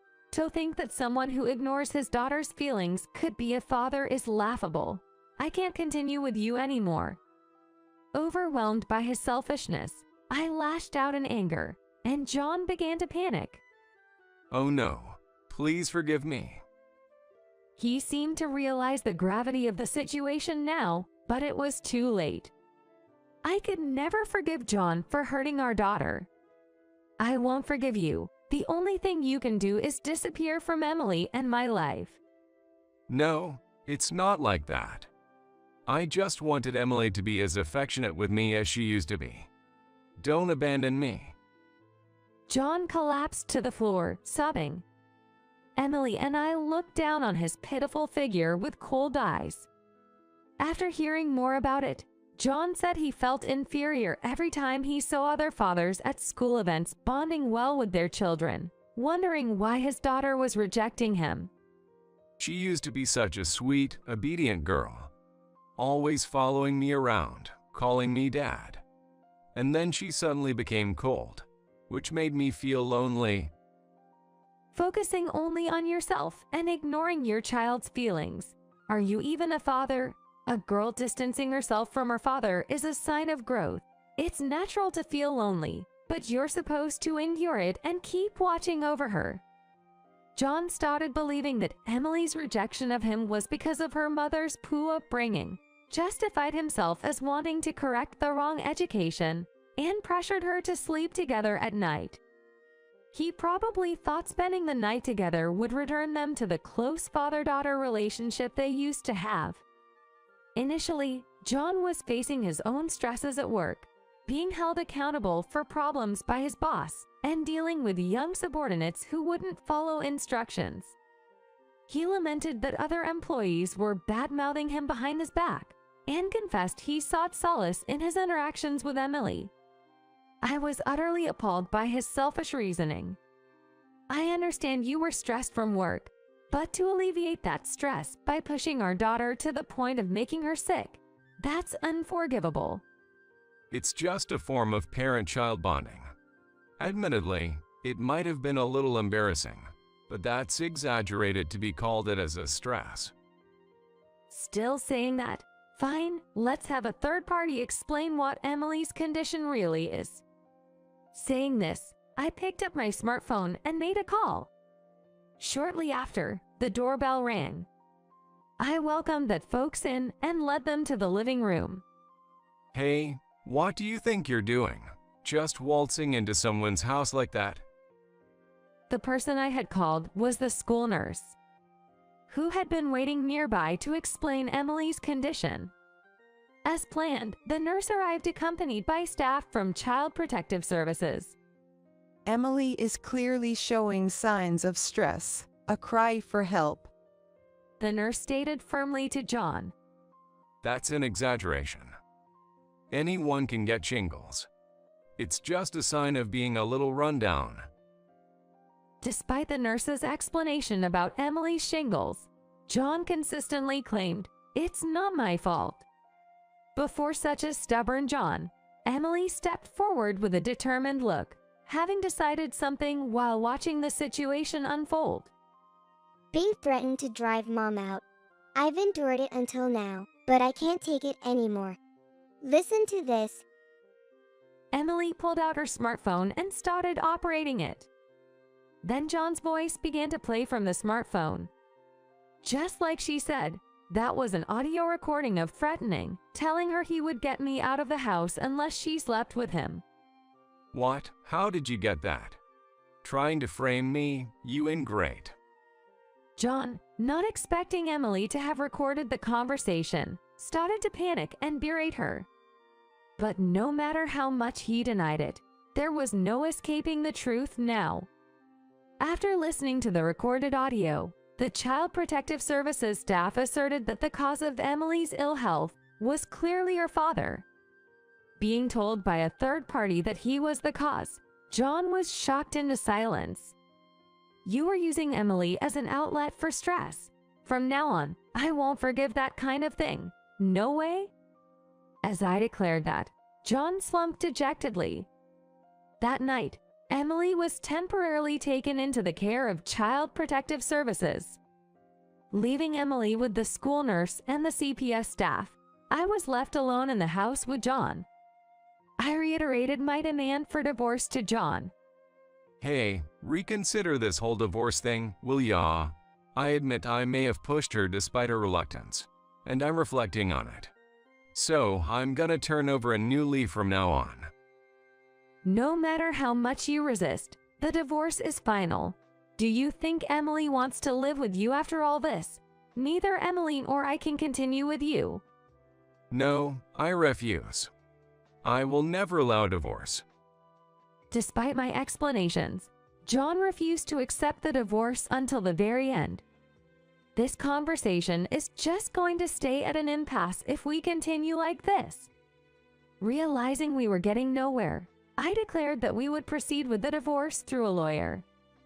As I packed my things, John tried to stop me, but I brushed him off and left the house. I couldn't bear sharing the same air with him any longer. I decided to stay at a hotel for the night and planned to pick up Emily from the child services the next morning. John called many times after that, but I continued to ignore his calls. There was no point in talking to someone so unreasonable. I blocked John's number. Eventually, he kept resisting the divorce, and we had to hire a lawyer to proceed with the negotiations. With this school nurse's testimony and the recognition of John's repeated harassment of Emily, the divorce was finally granted. Of course, I won custody of Emily. John stubbornly insisted on visitation rights, but when I threatened to demand a substantial amount of alimony, he reluctantly gave up. I heard through the grapevine that John remained in the house we left, but the shock of the divorce seemed to drain his will to work, leading to his dismissal from the company after continued absenteeism. He reportedly lived a disordered life until he could no longer pay for utilities, resulting in a cut-off of services, and eventually, he had to sleep in public parks out of necessity. While I pity John's situation, considering what he did to Emily, I cannot forgive him even now after the divorce. I will likely never see John again. As a single mother, life with Emily began anew. Freed from John, Emily slowly regained her former cheerfulness. Now she's immersed in French pop culture with her friends, even aspiring to study in France, focusing on learning the language, and has finally returned to her bright self, which brings me great relief. Though challenges lie ahead, I'm committed to raising my precious daughter and protecting her smile. That's the vow I made to myself. Mike, congratulations on getting accepted, but I'm sorry, we can't afford the tuition. I couldn't believe my husband's words and stood up forcefully from my chair. Hold on a second. That's crazy. Why can't we afford the tuition? Mike remained seated and expressionless. That's because, I didn't expect this, so I spent it all on Ashley's beauty treatments. Makeup and fashion cost a fortune, Turning his back to us while changing his clothes, Logan said that without a hint of remorse. All the past hardships came flooding back to me. I couldn't stand the thought that he spent so much on his niece, Ashley, while keeping Mike so restricted. I have some savings, too. I scrimped and saved because you told me to. But Logan just laughed out loud when he heard that. Oh, the money hidden in that room. I spent all of that on Ashley, too. Too bad. That's a lie. It has to be a lie. It's your fault. You used the same PIN as our joint account. Of course, I used it. I felt a coldness spreading through my body. I never thought Logan would find out, so I set it to the same PIN as our joint account. But knowing this doesn't change the fact that it was my money. I couldn't stand it any longer and tried to confront Logan physically. Just before I could reach him, Mike stood up from his chair and grabbed my arm to stop me. Let go, Mike, please let me go. Mom, it's okay. Because... He whispered in my ear, and I suddenly stopped. Reassured by Mike's words, I continued with the enrollment process. I am Olivia. After graduating from a cosmetology school, I worked at a local beauty salon. Once, I was asked to do bridal makeup for a wedding guest. That's where I met Logan. I was focused on my work and didn't pay much attention, but Logan seemed to have fallen for me at first sight. He handed me a note with his contact information as he was leaving. Sorry if this bothers you, but please call me if you're interested. Getting such requests wasn't unusual in my job. Since I was thinking about marriage at that time, I saw it as fate and started dating him. Things moved quickly, and eventually, I married Logan. Married life was very blissful, but there was one issue that troubled me. My relationship with my Mill, Amelia. She was close to Logan's sister-in-law, Sophia, and she always compared me to Sophia. However, aside from that, things were smooth. A year after I got married, Sophia had Ashley, and shortly after, I had Mike. Later, a baby shower was held at Logan's family home for Ashley and Mike. Everyone's attention was on Ashley. With her bright eyes, she was bound to be a beauty, resembling Logan somehow, which made everyone jest about her being Logan's child. I felt uneasy hearing this. It's not pleasant to be told that a relative's child resembles your husband. But unaware of my feelings, Amelia was completely taken with Ashley. She's just adorable, isn't she? I can't wait to see what she becomes. Unlike the other one, unfortunately. She glanced at Mike as she said that and snickered. This made the other relatives snicker too. Well, the other one doesn't really matter, does it? But Amelia, I want to make her become a model. Hearing this, Amelia's face lit up. A model. That's a brilliant idea. But how does one become a model? Sophia answered with a smug look. Don't worry, I may not look like it, but I have an experience as a model. I've got connections, you know? Indeed, Sophia had been a part-time model during her college days. She wasn't a top seller, but the experience was significant. Her casual actions and fashion sense used that experience. Working in a salon, I could tell Sophia wasn't just full talk. Really? That's reassuring. Modeling, right. They often appear on TV. Yes, exactly. Some of them even become actresses. If she becomes a model, we might get famous too. At that, the relatives suddenly got excited, showering Ashley with hopeful words. Even Logan joined in, praising Sophia. Unnoticed by anyone, I was in the corner of the room, holding Mike in my arms. Mike gazed into my face with an innocent smile. Suddenly, I felt so sorry for him that I almost cried. Sophia, basking in everyone's attention, looked very pleased.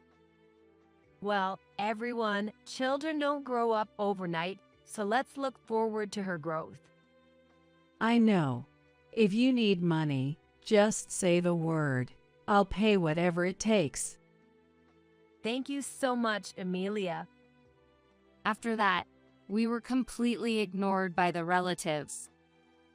Struggling with the favoritism towards Ashley, I worked hard to raise Mike. Logan hardly helped with childcare at all. Please, Logan, spend some time with Mike. It's not fair to him. No matter how desperately I pleaded, Logan wouldn't listen. Quiet, I'm busy with work. You alone should be enough to take care of him. He would always brush everything off and ignore it, leaving me to handle everything. I regretted marrying Logan but didn't have the courage to leave. The only salvation came from my parents, who helped when I was at my lowest and truly adored Mike. Their support was the only thing keeping me together. Somehow, I managed to raise Mike. 10 years later, Mike had grown into a healthy middle schooler. Logan was still disinterested in parenting, but suddenly wanted to talk when he came home from work. Mike's still at school, right? When will he be back? He'll be back soon. What's up? The fact that Logan was asking about Mike gave me a bad feeling. I want him to aim for medical school. Tell him to get ready to study for that. Logan's cold words took me aback. Wait a minute. What are you suddenly saying? Don't decide his future on your own. Annoyed by my desperate plea, Logan clicked his tongue loudly. Listen, I'm his father. You don't get a say. Got it? I can accept that. You've never been involved in raising him. Shut up. That's your role, isn't it? Are you earning enough to talk back to me? Despite what Logan said, I couldn't back down. At least tell me why medical school? It's obvious. It's for my parents' sake. It's for the looks. I was shocked by his response. What does he think of his own child? However, Logan continued without paying attention to me. You get it. We're always being compared to William's family. After all, Ashley is beautiful, but Mike has nothing going for him. He seemed to have a lot of pent-up frustration and kept spewing harsh words. It's a disgrace, a disgrace. So, he needs to at least become smart, understand. I clenched my fists and couldn't say a word, feeling as if being stabbed by a knife. Well, that's how it is. I'll tell Mike myself. He's going to study hard from now on, so don't you interfere. With that, he left the room. I was worried about my son, but couldn't defy Logan. I secretly resolved to support Mike as much as I could. Then Mike's days became filled with studying. After school, he would stay at the tutoring center until late at night, and on weekends, Logan found him a private tutor. He wasn't allowed any playtime outside of studying, and he couldn't even fully participate in school events. Whenever Mike's grades slipped even slightly, Logan would scold him mercilessly. Thanks to his efforts, Mike graduated at the top of his middle school class and entered a prestigious high school in the area. But Logan didn't ease up and ordered me to save money. Hey, you, save money. We need it for tuition, so don't you dare spend on luxuries. Please, let's stop this. This isn't good for anyone. Please reconsider. I desperately tried to stop Logan, but he wouldn't listen. Shut up. Didn't I tell you not to interfere? If you keep nagging, I'll kick you out of the house. I couldn't stand up to him after being threatened like that. But it was clear that Mike was overexerting himself. At this rate, his spirit might break. When Logan was out, I seized the moment to speak with Mike. Mike, are you okay? I need to talk to you for a minute. Mike was solving problems at his desk and glanced at me without stopping. I'm okay for now, but I can talk long. I have to finish all this by tomorrow. Okay, I'll make it quick. Dad says you have to go to med school, but it's not mandatory. If you want to do something else, it's okay to pursue that path. Hearing my words, Mike smiled gently. Thanks, Mom. It's nice of you to say that, but I will aim for med school. It might make Dad recognize me, and he might start treating you better. Mike's kindness made me want to cry. I felt ashamed of being submissive to Logan. Okay, I understand. But please don't hesitate to tell me if it gets too hard. I'm on your side, remember that. I understand, Mom. I won't bear it all alone. Then keep up the good work. With that, I left Mike's room and cried silently in the living room, careful not to let Mike hear me crying. In high school, Mike maintained top grades and applied to a national university's medical school. 3 years later, on the day of the results, Mike checked online. He tentatively looked at the screen, and his face brightened. We did it, Mom.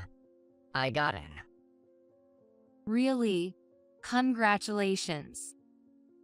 Mike and I shed tears of joy together. I immediately contacted Logan and went out to shop for a celebration.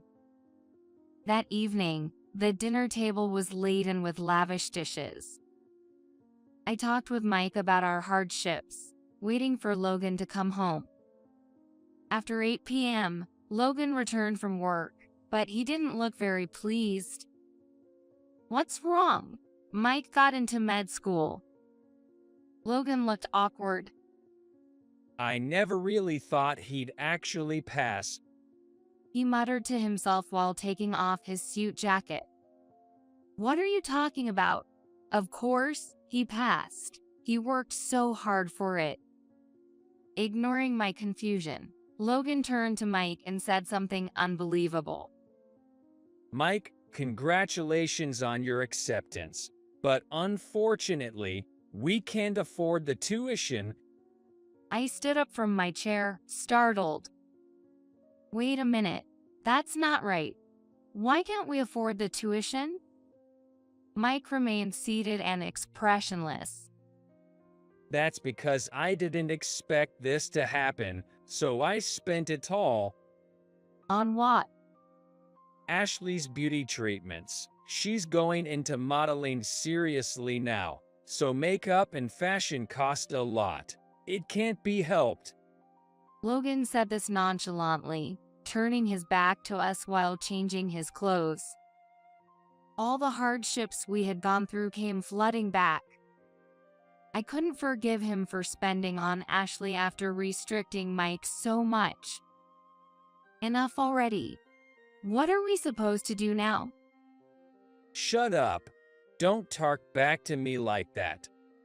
Logan then glared at Mike and yelled. What are you looking at? Didn't you hear? Figure out the tuition yourself. Don't rely on your parents. Okay. I understand. I'll manage it myself. Mike's face was like a mask, showing no emotion. It's okay, Mike. You don't have to worry. I stood in front of Logan to defend Mike. I have savings too. I saved desperately because you told me to. But Logan just laughed loudly upon hearing this. Oh, the stash hidden in that room. I spent all of it on Ashley. Too bad. No, that can't be true. It must be a lie. If you think it's a lie, go see for yourself. It's your fault anyway. It's the same PIN you always use for the account. Of course, I used it. I felt a coldness spread throughout my body. I never thought Logan would find it. I used the same PIN as our joint account. But even though he knows, it's still my money. I couldn't tolerate him for touching it. I can't forgive you anymore. What? If you have complaints, say them. I couldn't hold back and tried to grab Logan. Just before I could, Mike stood up from his chair and held my arm to stop me. Let go. Mike, please let go. Mom, it's okay. Because... He whispered softly, and I stopped abruptly. Logan, seemingly unaware, just smirked. Good job, Mike. You see, she should learn from you. Talking back is useless. Logan laughed at us and then went to take a bath. Relieved by Mike's words, I proceeded with the enrollment process. Mike had seen my struggle and had been preparing his own solutions. He had secretly started working part-time, unnoticed by Logan. I was surprised he could do that amid his busy schedule. But given his intensive study and the limited earning potential for students, Mike soon realized the difficulty of earning money and consulted my parents. My father, who worked in finance, knew a lot about that area. Apparently, Mike learned from my father how to earn money through stock trading.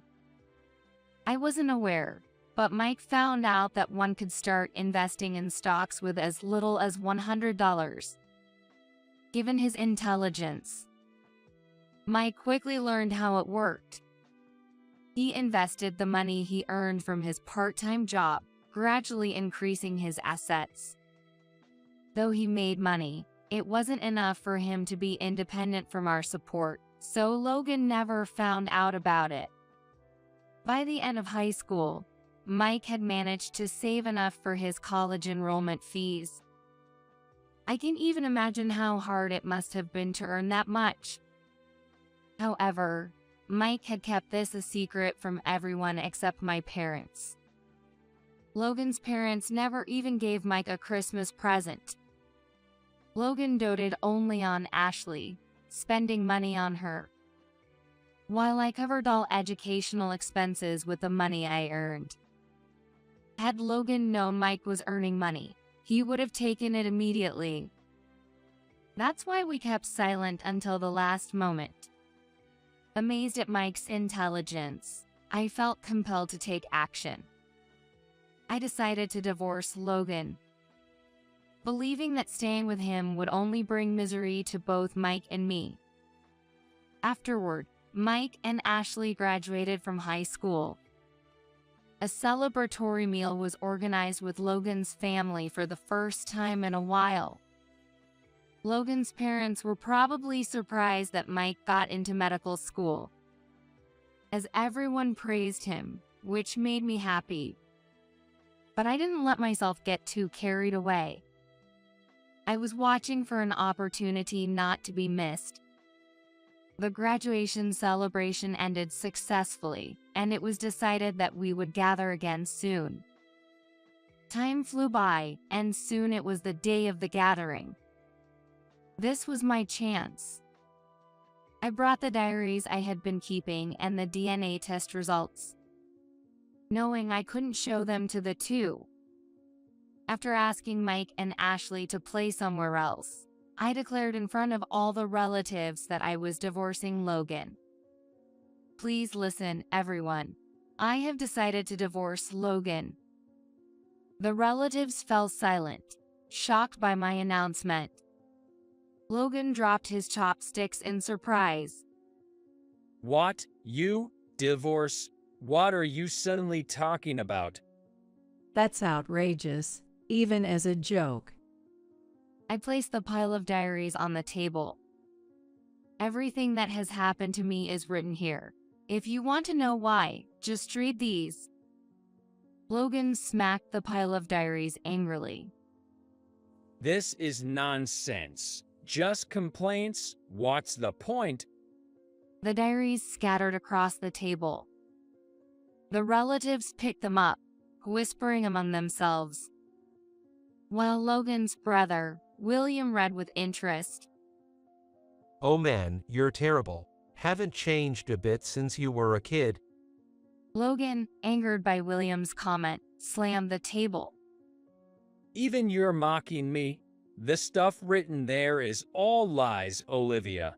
Don't think this will end easily. But for Mike's future, I couldn't back down. I placed the DNA test results on the table for everyone to see. Logan turned pale and tried to hide them, but William snatched them first. Come on, don't hide it now. Better to lay it all out and feel relieved. William smirked while reading the results, but his smile faded as he continued. The hand holding the DNA results was trembling, and the eyes were darting around. What does this mean, Olivia? William asked, his voice trembling. When Mike enrolled, we all gathered, right? That's when I secretly took Logan and Ashley's utensils and had their DNA tested. The results show they are parent and child. Sophia gasped and covered her mouth, visibly shaken. The revelation caused an uproar among the relatives, plunging the room into chaos. Olivia, isn't this going too far? On what basis did you do such a thing? I explained the reasoning behind my suspicions to everyone. I always thought it was strange. Logan doted on Ashley more than Mike, and Ashley closely resembles Logan. That's why I thought they were having an affair. Sophia glared at me and threw a diary at me. Don't make baseless accusations. Isn't this just a vendetta? That's why I provided evidence. I'm fed up with this favoritism. I'm taking this chance to sever ties with all of you. My declaration of disownment incensed the relatives. The anger of Logan's parents was particularly intense. It's unacceptable. Mike's medical school acceptance is our pride. Yes, and now you talk of severance. What will the neighbors think? It looks bad for us. I listened to Logan's parents' words with disdain. They had always favored Ashley and did nothing for Mike. Yet now they claimed pride in his achievement. It was too convenient. I don't care about your circumstances. What about Logan and Sophia's situation? All eyes turned to Logan and Sophia. This is fake. She's framing us because we didn't pay attention to her. Sophia desperately blurted out her words, and Logan joined in. She's right, brother. Trust me, I wouldn't do such a thing. And the DNA was taken without consent. This proves nothing. The relatives sided with Logan, and they started blaming us. Olivia, you've done something outrageous. This isn't a laughing matter. If you admit it now, apologize right here with him. We can let it go then. I maintained a firm demeanor. Unfortunately, that DNA test is genuine. I have no reason to apologize. William glared at Logan, irritated by my stance. You keep making a fool of us. Logan, say something. It's your responsibility too. I'll listen to your complaints at home. So apologize now. Otherwise, you're troubling me and everyone. Trying to save his own skin, Logan attempted to talk me down. If you keep saying it's fake, let's do another test with William, Logan, and Ashley. Then even William can be sure. Enough already, Sophia exclaimed. William gestured for her to calm down. Indeed. We need to settle this once and for all. Let's test again. But Logan and Sophia looked awkwardly at each other. Without noticing, Logan's father, Ethan, slammed the table. Enough. Olivia, I will sue you for defamation. Prepare to pay a hefty compensation. Now get out. So, I left the scene. Later, Ethan had Ashley and Logan retested. To prove my claims false, hiring a lawyer at great expense, he was desperate to make me apologize. A week later, we were summoned to Logan's family home again, where Ethan held the envelope with the DNA results. Now that everyone is here, let's open this. He then opened the envelope and began reading the DNA results. Amelia was smirking maliciously, already convinced of the lie. Olivia, are you ready to apologize on your knees? William crossed his arms, glaring at me, while Ethan remained silent. His face turning red as he continued to read the DNA results. Due to the prolonged silence, Amelia looked at him with suspicion. What's taking so long? Hurry up and tell us the results. William also looked anxiously towards Ethan, who sighed deeply and placed the DNA results on the table. It's confirmed that Ashley and Logan are parent and child. Amelia screamed in shock. What? So, Sophia and Logan were really having an affair? William was so angry he couldn't speak, just clenched his fists tightly. Logan, explain yourself. Make us understand. A vein throbbed on Ethan's forehead. Next to a sweating Logan who looked down, Sophia covered her face and collapsed on the table. An awkward silence lingered on. And it was Sophia who broke the silence. It's not my fault. It's Logan's fault. She tearfully explained how the affair started.